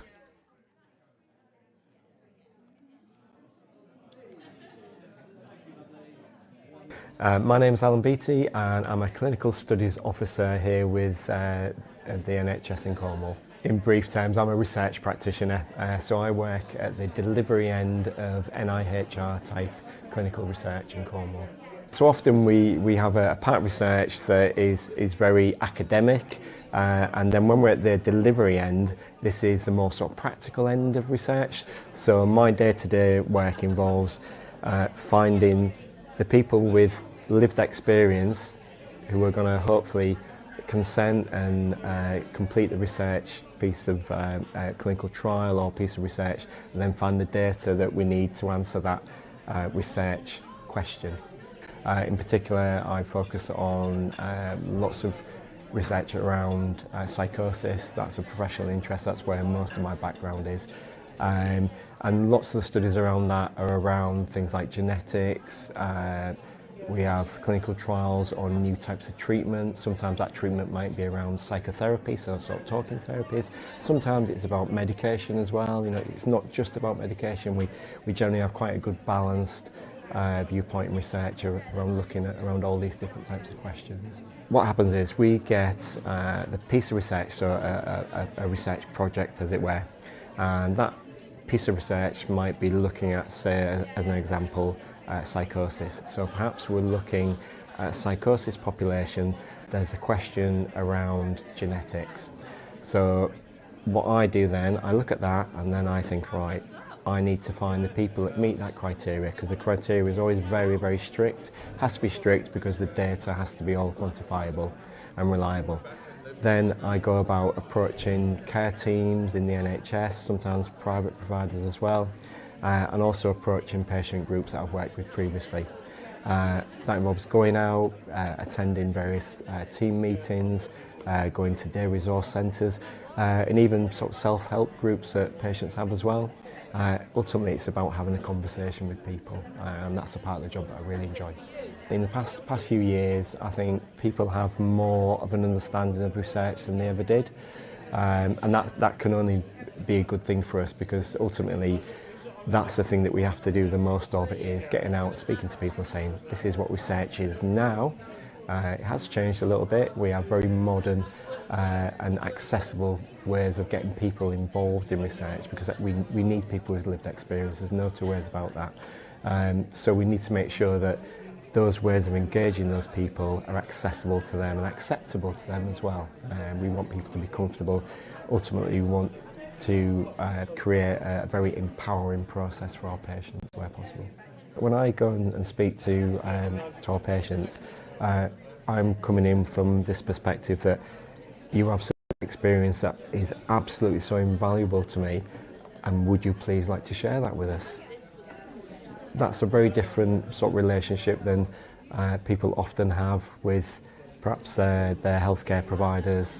They're often wanting something the other way around, as it were. And generally we find that when we have those conversations with people, they want to help us. They've got that lived experience, and it's about having a forum to be able to put that to a practical use, I guess. Generally, the conversation with some of our patients might be that they are surprised that we're doing this type of research, and often our patients are quite surprised that we're coming to them to ask them. But as I've said, they're the people with the lived experience, so why wouldn't we ask them? And generally speaking, when we... Hi everyone. everyone. Thank you for coming back to the room. I'm going to hand over shortly to Malcolm, who'll be able to tell you a bit more about the Cornish Institute of Research, isn't it? Cornish Institute of Research Studies, and the Social Economic Research Unit, and some great opportunities that they've got on offer for us. So I'll hand over now, if that's okay. And then we'll go into the session with Artswell. Hello, everyone. I've only got 5 minutes, so I'm going to be really quick. Yeah, that's me. I'm at the Institute of Cornish Studies, and I run something called the Social Economic Research Unit, which was set up about 18 months ago. Could we have the first slide? Well, I can use the clicker, couldn't I, really? Yeah, there we go. These were our aims. To facilitate and conduct high-quality social and economic research in Cornwall, to build a network of partners in local government, education, health, voluntary and community sectors. So quite ambitious. Those are the kind of things we're doing research. In fact, we have 2 major projects at the moment we have a major housing study going out with Cornwall Council, but we also are doing another major study on skills and the skills gaps in Cornwall. But the reason I've highlighted this for today is because we have 2 other important aims. One is to build an independent and autonomous research culture in Cornish organisations. And what I mean by that is organisations can go, we're right down to very small community organisations. We want to try and create a research culture. So we've heard about citizen researchers this morning. We're exactly on that same page. We want to do that, and we want to try to give people the skills to be able to become citizen researchers wherever we can. So the final aim is to develop a programme of high-quality social research methods training for partner organisations, and those partner organisations are all of you guys. And so as a result of this, as a result, one more. It's a bit more sensitive than I thought it was. So as a result of this, we've set up our first CPD programme in social research methods over the next 4 months until July. This is designed for people who have never been anywhere near social research before. So it's absolutely from bottom up. So the first session next week, which I'm leading on, is introducing to people what are social research methods, what are the kind of methods we can use to find out about stuff in communities, and how we can evaluate what we're doing in those communities. Then the second one is how to do individual interviews and focus groups. Again, you don't have to have any knowledge of this kind of stuff. And the last 2 is about how you can conduct and analyse and understand your data from community surveys. 4 sessions. I'm doing the last one with a colleague of mine from Cardiff University. If you want to know more about it, please ask me afterwards. I can tell you a little more about the content. If you want to know a little bit about how you sign up for it and what the deal is, the kind of the access kind of to it, please could you have a word with my colleague Listy, who is and I don't know the details of this myself, but there may be some funding available in order for people to do this. So thank you for letting me have this little slot, Emily, and I will go, and I think I've done it within 5 minutes. Thank you.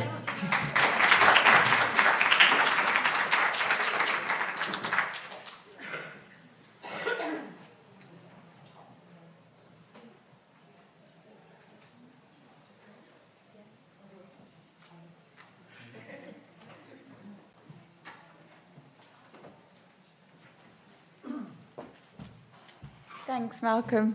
Tall order to put it in a few minutes, but thank you. So now we've got our next session. We're hoping it'll be really interactive and exciting. So we've got Jane from Artswell to come and deliver this for us, and we're really pleased to have you. Thank you. Great, thank you, Emily. I've been told to stand close to the mic, so I'm going to be quite rigid. If you're not at a table that's got pens and things like that, so you people at the back there, I'd really like you to move to one of the other tables, please, because I've only got 10 tables, got 10 sets of stuff, and we need at least 3 people round a table to, make the discussion work. So if you could do that, that would be great. And so, as Emily said, I'm Jane Howard. I'm the director of Artswell. We're a community interest company based here in Cornwall that is all about creativity for health and well-being. And so we run projects out in the community, we train practitioners, we run networking sessions, etc. But what I'm here to do today is I think it builds on what Dean was saying this morning about our citizen scientists, about listening to each other, about we all have a valid contribution to make. And this is about engaging you in some conversations about research and about research terms. And it's going to be a real roller coaster. We're not going to get time for lots of in-depth discussion, but we're trying to get a feel for what's important to you in research. What can we take forward? We'll be doing this, we'll be collecting up the things that you create, which you're going to do, at the end of the session today. So we've structured this around the idea of a cafe. So welcome to the Research Network Cafe. Now at a cafe, quite often you would go in and you would be asked, do you want tea or coffee? It's a pretty limited cafe. It's got tea or coffee, this cafe. So you got asked whether you've got tea or coffee. So I'm going to ask each of you now, okay, if you want tea, you put your hands up in the air. If you want coffee, you fold your arms. If you want neither, but only for this one, you can just look down, okay? So, tea or coffee? Lots of tea drinkers in the room. I'm not going to ask you why you chose tea or coffee. Not at this point, but tea or coffee. Okay, so there's not a right or wrong answer. Some days you might want tea, some days you might want coffee. Depends on the circumstance, all of that type of thing. Okay, I'm now going to give you some other terms, some terms that might be used in research, and I'm going to ask you to do the same thing. So for the first one, it's your hands up in the air. For the second one, it's your arms folded. And you can't opt out of this. You've got to choose one or the other. So the first terms, science or arts? Science or arts? Hands up for science, arms folded for arts. You've got to commit. You've got to commit. Great. Anyone like to say why they've chosen what they've chosen? Anyone? Volunteer? Go on. I chose art because music is one of my biggest passions. So. Okay. Anyone chose science? Like to say why they chose science? Yeah. I'm better at it than art. Okay. So personal preferences, what we like. Yeah. Anyone want to add anything else? Evidence-based. What was that? Sorry. Science for evidence-based. Okay. Right. Next one. Oh. Not as fast as I would like. Come on. Improved services or improved research? So do you want better services? Hands up for better services, arms folded for better research. Yeah, nice mix. So I can see some of you really uncomfortable about this because it's like, well, we want both of those things. Of course we do. But it's just trying to get you to think about what is the purpose of what we're doing? What am I thinking about when I'm thinking about research? Anybody want to say anything about why they chose what they did? Any volunteers? I've got a mic over there, yeah. I mean, I said better services, but what I really mean is more equitable services. Yeah, great. Yeah, someone here.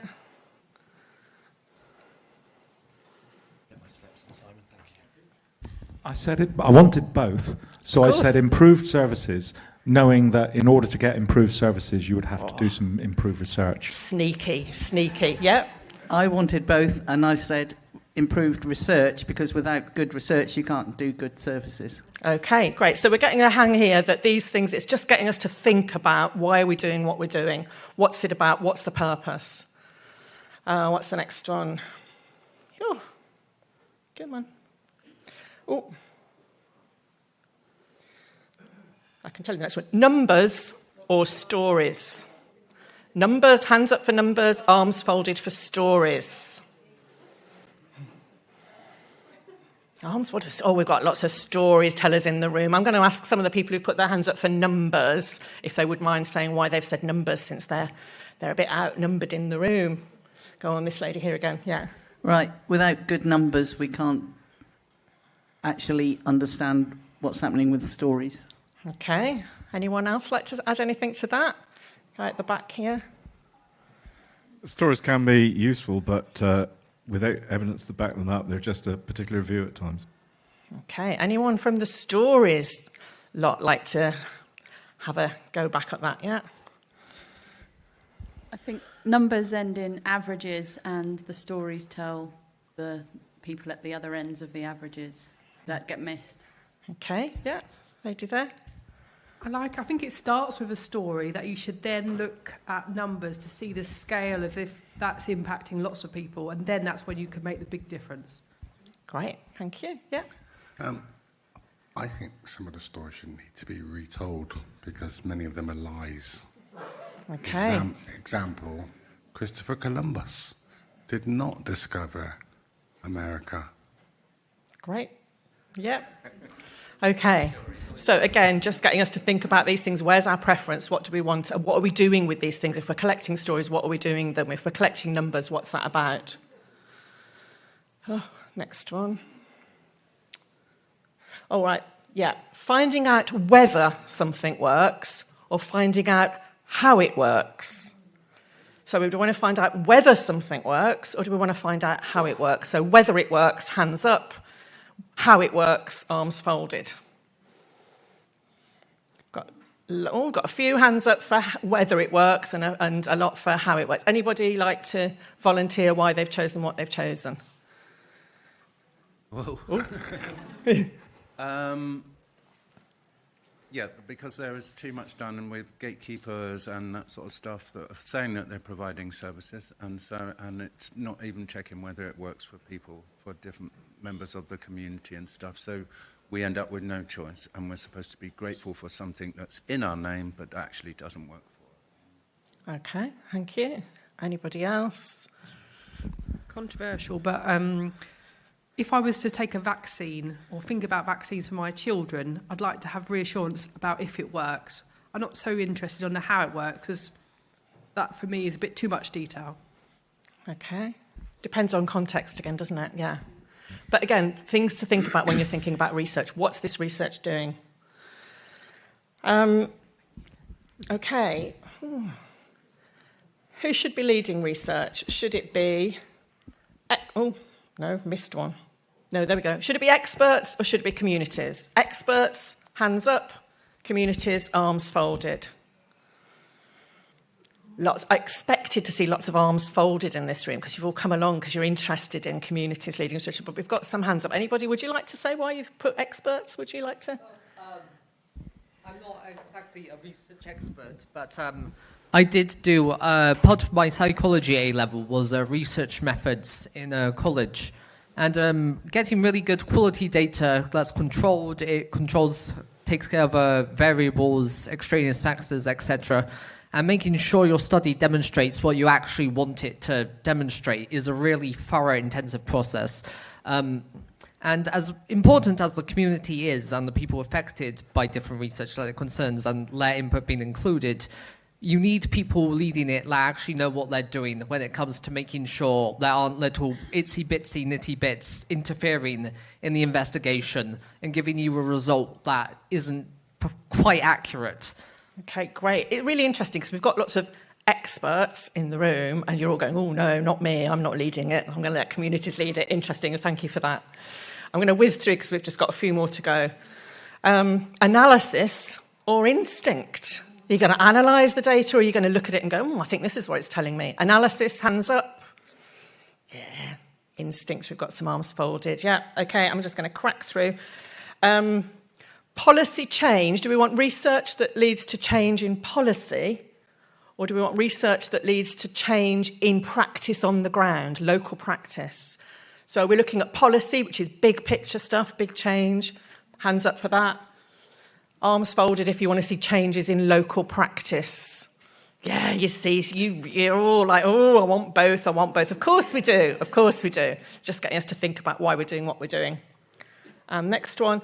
Are we looking at research that gives us improvements in the short to medium term? Or are we interested in research that's longer term, but has the potential for really major breakthrough? So short-term improvement from research or longer-term breakthroughs? Short-term, medium-term improvements, anybody? Oh, a couple. Interesting, a few of you, yeah. Interesting. I thought more of you would be up for that, really, but yeah, okay. And I think the last one then, these guys are doing a great job of doing this. Are we up for established, well-tested methods of research, or are we looking for innovative, higher-risk methods? Right, established, well-tested methods, hands up. You've all gone all quiet and you're all like, oh, I don't know. Yeah.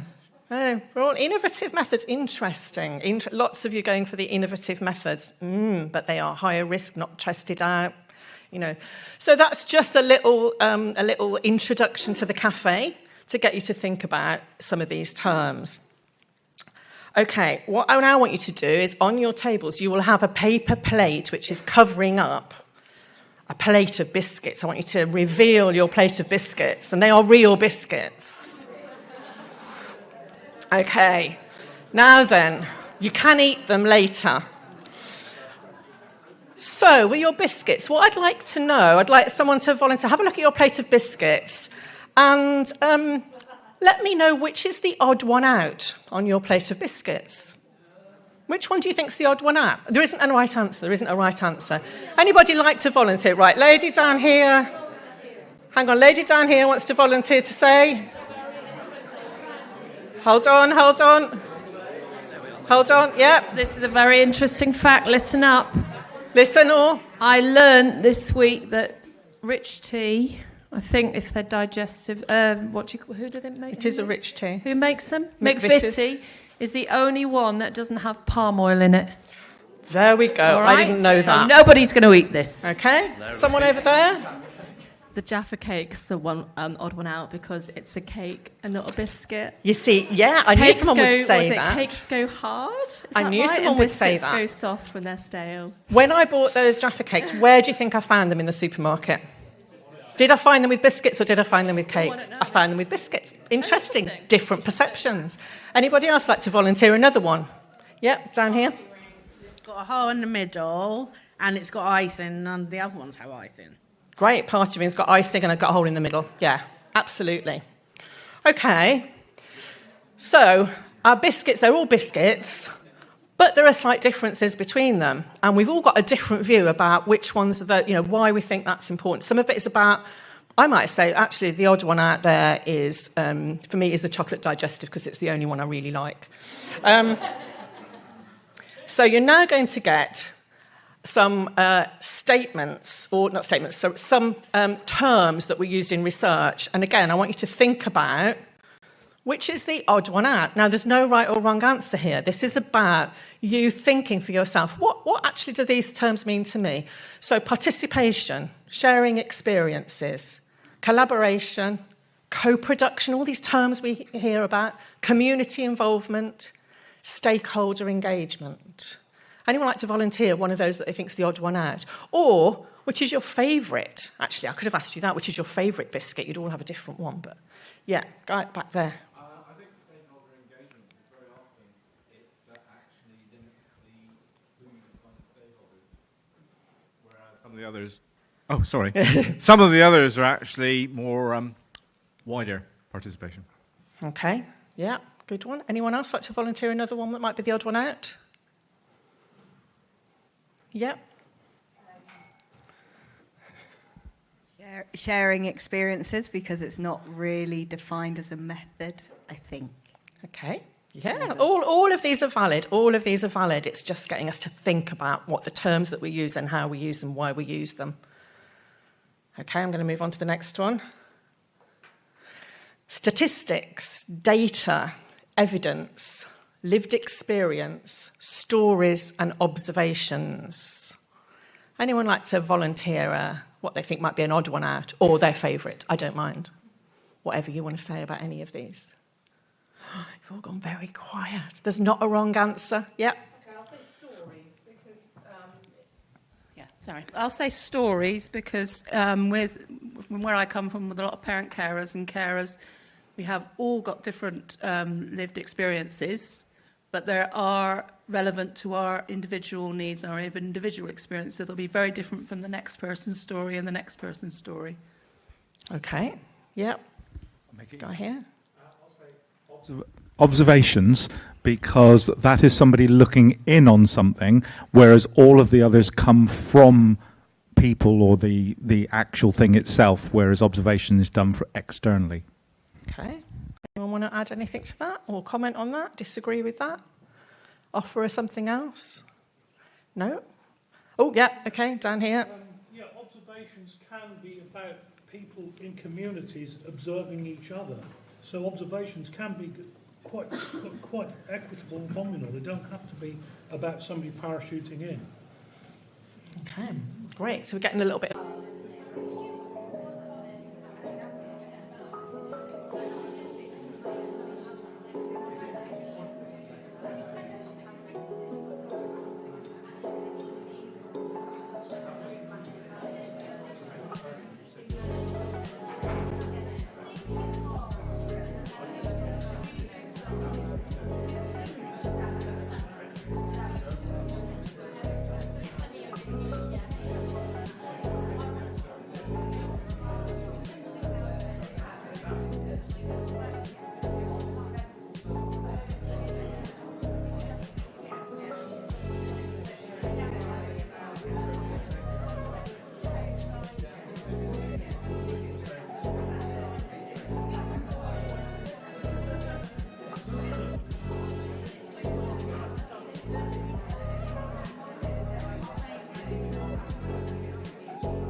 Okay, you've got a minute, so you need to firm it up now. Remember, it's not a right answer.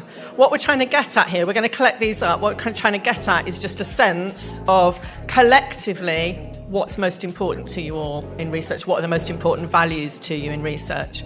So you've just got another minute to finish those off, and then I'm just going to come around and ask each of you if you'd like to say anything about what you've chosen or the process of selecting those values.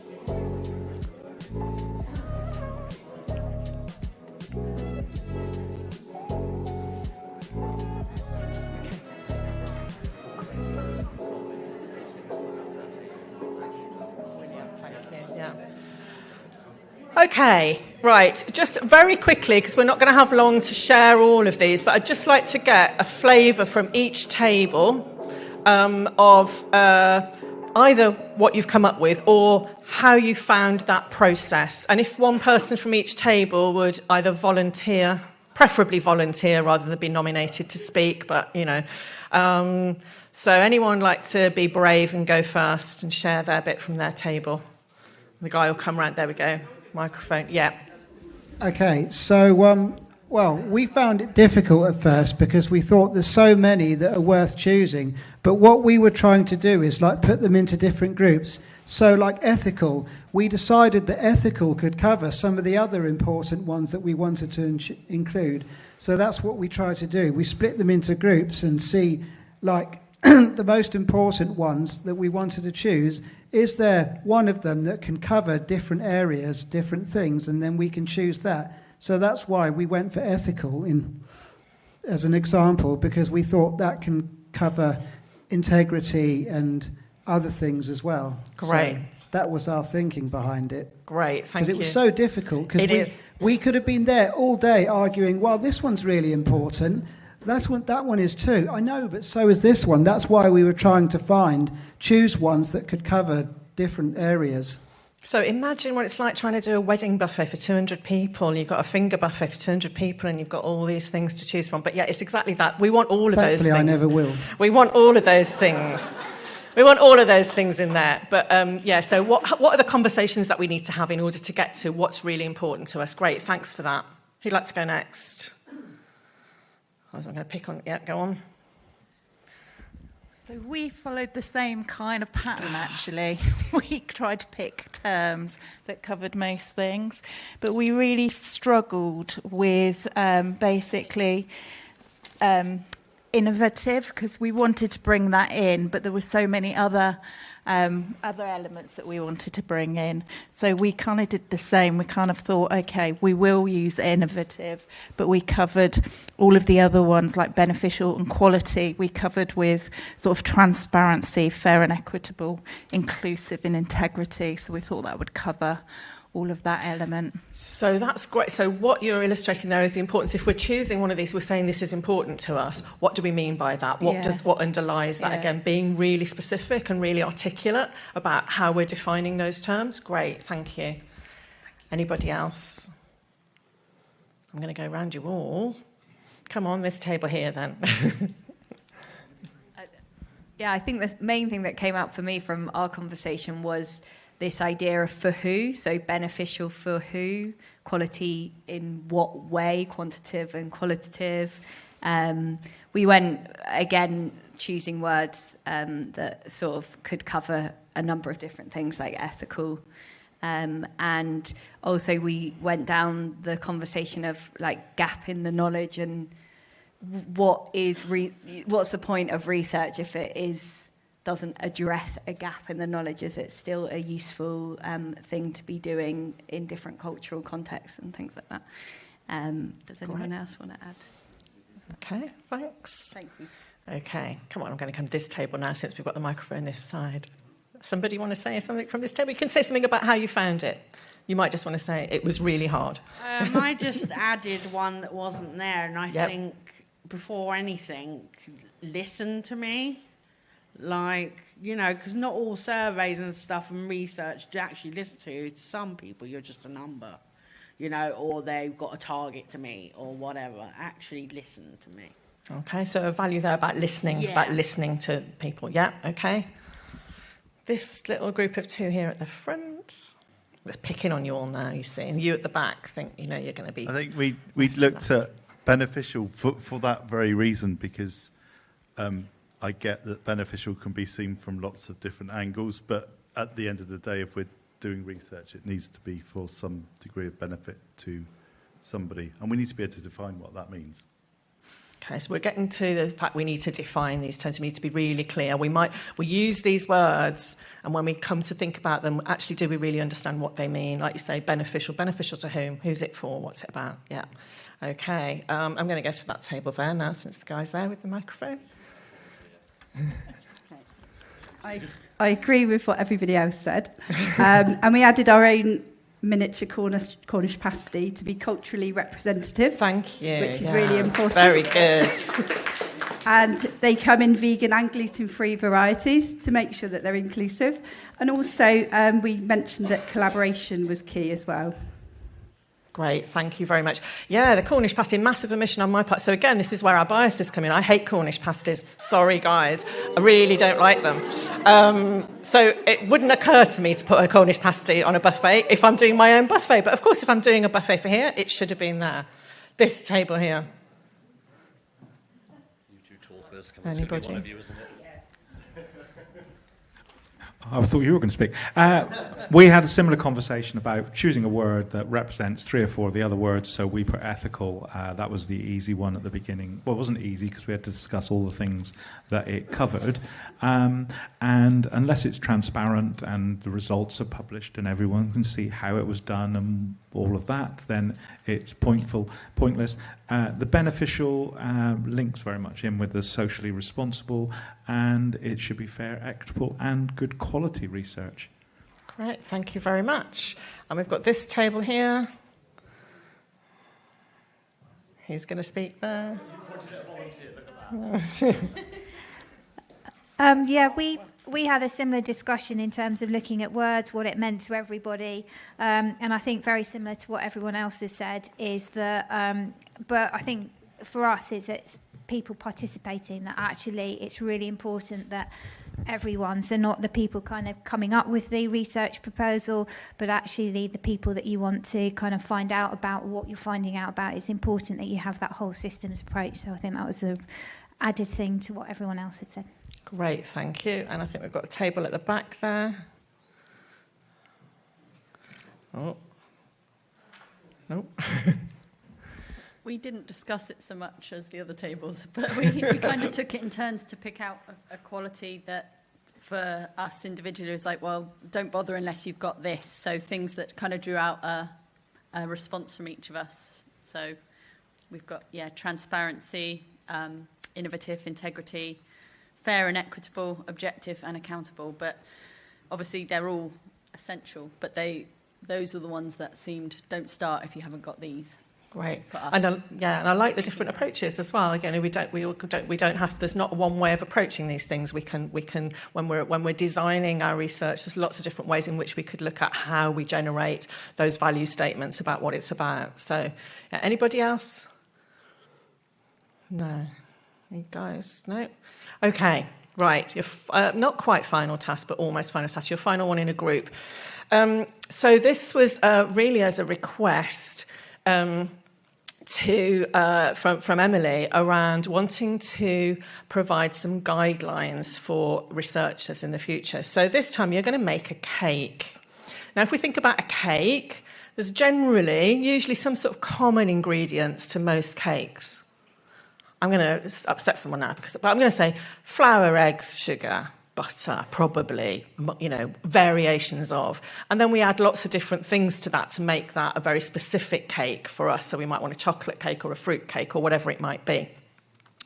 So what I want you to do is on your tables, again, you have a sheet, an A3 sheet. If you whip it over, someone has already, there's a picture of a mixing bowl and some ingredient bowls on there, little tiny bowls where you might put other ingredients.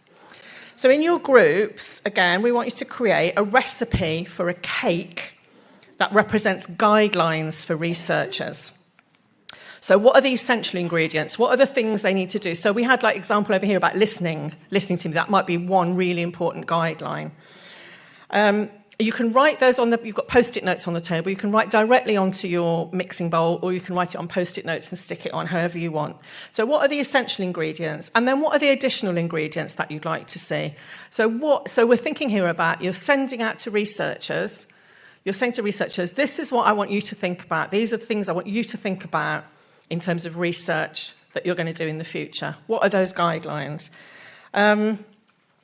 So again, and you've got all the terms that we've used already, and the terms that you've come up with, and all that you've heard about this morning, from our speakers this morning. Think about all of that, and how would you translate it into a recipe for researchers' guidelines? I'm going to give you about 10 minutes. So again, not long, and then we'll come round and just see what people have come up with. Okay, off you go.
Right, you've got about 5 more minutes.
Okay, you've got a couple more minutes and then we'll be going round again and just, again, finding out how that was.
Okay,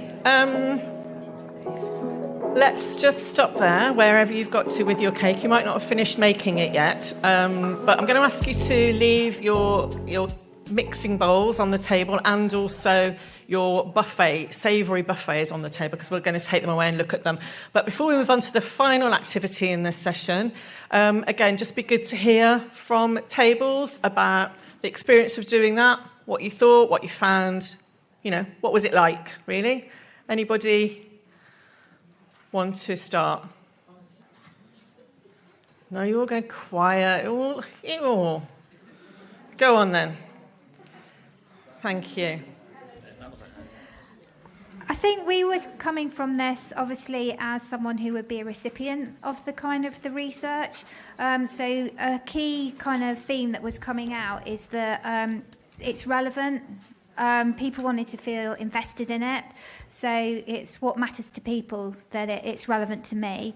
I think a key thing is that it's easily understandable. To me, if you're asked a question or you're asked to participate in research and someone has to explain it to you, it's not intuitive. I think you failed. That's really important. So it's that kind of, we got that meaningful, that accessible. And also I think with research, you don't necessarily have to be changing the world, but it needs to be able to be that transfer, that actually something can happen from it. It might be small, it might be large, but actually people can take it away and they can do something from, whether that's changing policy or down, as in one of your slides, the community groups, that actually someone can take away and do something with it. Great, thank you very much. Anybody else at the table like to say something about what they've come up with, their cake? We won't have time to go around everybody because we're coming towards the end. Anybody else want to contribute at this point? Yeah. Hi there. So the essential ingredient is the co-production. If you get the co-production right, you need the other ingredients to add, which is trust, time, money, impactful research, which is co-produced properly with the communities that you want to serve, and guarantees feedback. Okay, great, thank you. Anybody else? Yeah, down here. Oh, there we go. So we followed what the table over there and said, obviously, listening is really important. You also need to make sure that everything is relevant. You want to make sure there's good data analysis, good methodology, so make sure that anything that has been researched before that you aren't duplicating anything. Make sure there's good overall governance to oversee it all. And then we put at the top is why, what and who. So who is it for, why are we doing it, and what is it all about? So making sure that's all connected. So your researchers need to be able to answer those questions before they even start. Great, thank you. Anybody else want to come in on this one? Beresford. I'm not sure if you've ever heard of this one before, but perhaps we should be specific, measurable, achievable, realistic, and time-based. Okay. Anybody? I'm not sure if anybody's heard Great. of that one. No, never come across that before, no. What's that? Is that some sort of acronym we could use? Great. We kind of mirrored the kind of the specific. So we've said research targeted to a population. Innovative in its approach is obviously really important. And that's when we're talking about kind of mixed methods as well. Responsive to community and the participants' needs. Transparent and accessible to all. And then meaningful outcomes as well. Great, thank you.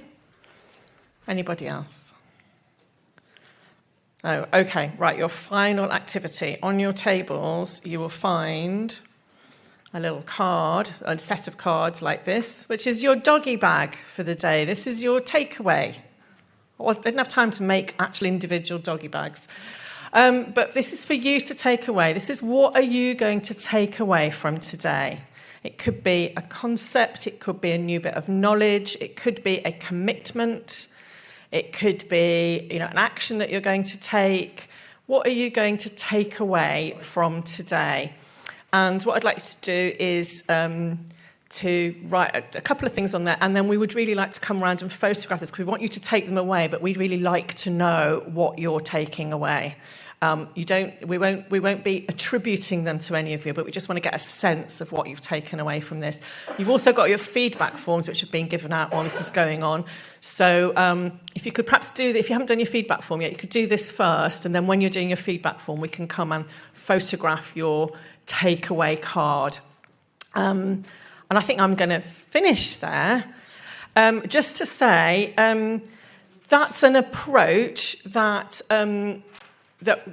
we can use if we're trying to explore sometimes complex issues or bringing people together to talk about a subject for the first time. I know you haven't been talking about it for the first time, but sometimes when we're bringing people together to talk about something for the first time, using an analogy like the cafe and thinking about, is it tea or coffee and what's in the sandwich or what's the buffet can be a really good way of getting the conversation going. And I was really conscious how you got engaged in that really quickly. So do feel free to borrow, again, as Tan said this morning, borrow any of the tools that we use. Do feel free to think about how you might use that in some of your engagement work with people.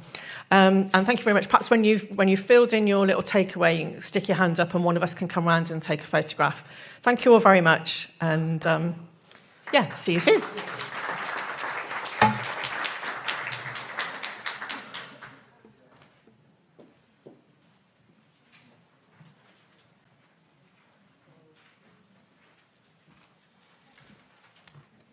Thank you so much, Jane. Yeah, really excellent way to get those conversations engaged. And I know there's people who've had to go, but they've said, oh, we need to do that in other places and spaces. So it was just so serendipitous that it linked with the food and the whole food theme of our project as well. So really perfect. So I think I'm just thinking about giving you some time to do your feedback, but we'd like to do some closing remarks as well. And I know that Dean was happy to come up and do a bit of that. I'd also like to, maybe before we do that, just do some big thank yous. And thank you for coming along to this event. It's just so wonderful to see the energy in the room and the excitement for what we can do going from here. Thank you very much to the Chaos team for just everything. I don't think this event would have happened without you, but also just the way you've managed in the live stream has been absolutely fantastic. Thank you. And so friendly with it.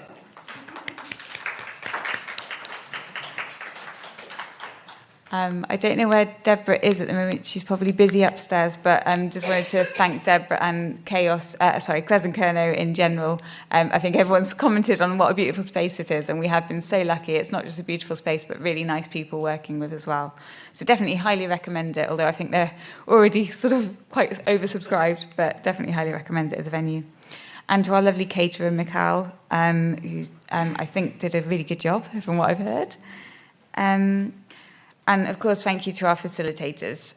Those presentations this morning, I think, just spoke volumes and really helped direct where we need to go next together. And I think inspired a lot of learning. And then, and also thanking the Venn team, because, this has been the whole project and the team has just carried it. It's been so wonderful to work with people with similar vision, but also similar openness to learn more and learn how we can do things better. So thanks everyone from the Venn team. And this sort of whole event has been just a grouping of our different ideas and bringing that together. And I think just finding the greatest people to work with has been sort of key to that. So thank you. And then finally, thanks again to all of you as attendees. So I'll hand over. Thank you. I'll hand over to Dean for some final words, and then we'll do. Oh, Becky, yes, of course. And also we want to show demonstrate Becky's what she's been working on with the inky thinking and that. Is that ready? Do we want to do that first? Okay, brilliant. So Becky has been busy doodling away and doing some amazing sketch notes whilst you've been talking. So she's just going to share that quickly on screen before the final words.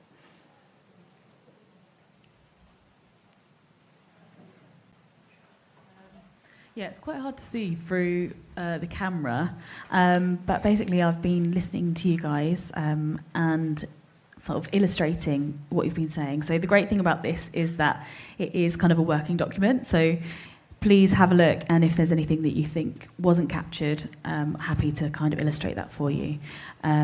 So we've got the, I don't know if you can see it on screen really. Zoom it in a bit more. So that was the Makers Cornwall, so talk about the network of hubs and spaces, and then we had Rice and Peas underneath there. Youth Arts Connect and the Autistic Community of Cornwall, and the Cornwall Neighbourhoods for Change. So I think this will all be sent out to you as well, so if there's anything, please let me know. And then this was all your buffet stuff as well today. Thank you.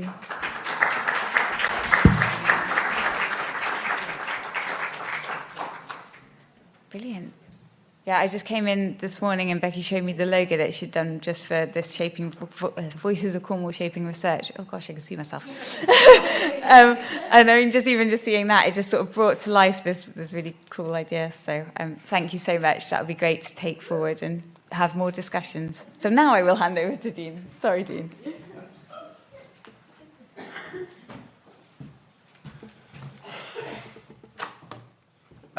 So, citizen scientists, how was that? What are your findings? No, there's not much for me to say, really. It's not chairing. The reason I wanted to say something at the end was to get a chance to thank Emily and everybody, in case she didn't include herself in everything.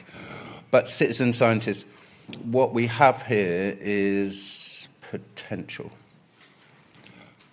So what are we going to do with the potential? What I would like you to do is take that away in your heart. I would just say some of mine. If I see you all as citizen scientists, it cuts through my stereotypes that I hold of you. It helps me see you as equals. It helps me see myself as equal to you. I would like to carry on sharing my findings with you. And I would like to invite you to carry on sharing your findings with me as a citizen scientist, because otherwise my nonsense gets in the way. If I think that you hold a stereotype of me or I hold a stereotype of you, stereotype threat starts getting in the way. And actually it messes up my findings. Instead of the evidence that I have in my heart, I start sort of filtering it through. So that's wrong. So that's one thing. I'm going to sort of corrupt what Margaret Mead said, really, which was roughly along the lines of never forget that a group of thoughtful, concerned citizens can change the world. In fact, it's the only thing that ever has. So every time I'm with a group of people, I understand that I am a bit of a romantic. I feel that that's the potential in the room. I want to go away with that potential in my heart. I don't want to be disappointed. So I'm just letting you know I would like to play my part in whatever you are doing in the future. It's really important. The other thing about being a citizen is I'm really proud of where I live. I don't feel I have to be represented by pasty, but I know pasties are really important. I heard what Beresford said. I heard what the lady said here. What really helped with my findings is that I heard some of the things that I had experienced coming out of total strangers' mouths, and then all of a sudden I have this feeling that we're more than the sum of our parts. One thing that I don't think gets researched enough or doesn't need researching is the power of love. And I have experienced great love today for absolute strangers who have had that bravery to say something, to give me the courage to carry on along the lines of my research. So I know that's a hearts and minds thing. If you're sitting there thinking, oh my God, he said love, get over yourself. You've had some in your life, you wouldn't be here. We're talking about proactive empathy. Equity only happens if we're proactive. Some of that proactivity can feel awkward. But if we get past that awkwardness, we are more than the sum of our parts. We can produce a lot more. Again, what an amazing day. It wouldn't have been an amazing day if I was just sat here on my own, or you were just sat on your own. We've contributed to the magic. We've had integrity. It's an amazing thing. That's all I wanted to say. I'm lucky enough to stand up here and say these things. You can just pat me on the head on the way out. But there is some truth to it, isn't there? That's worth remembering. Appreciate it. Thank you.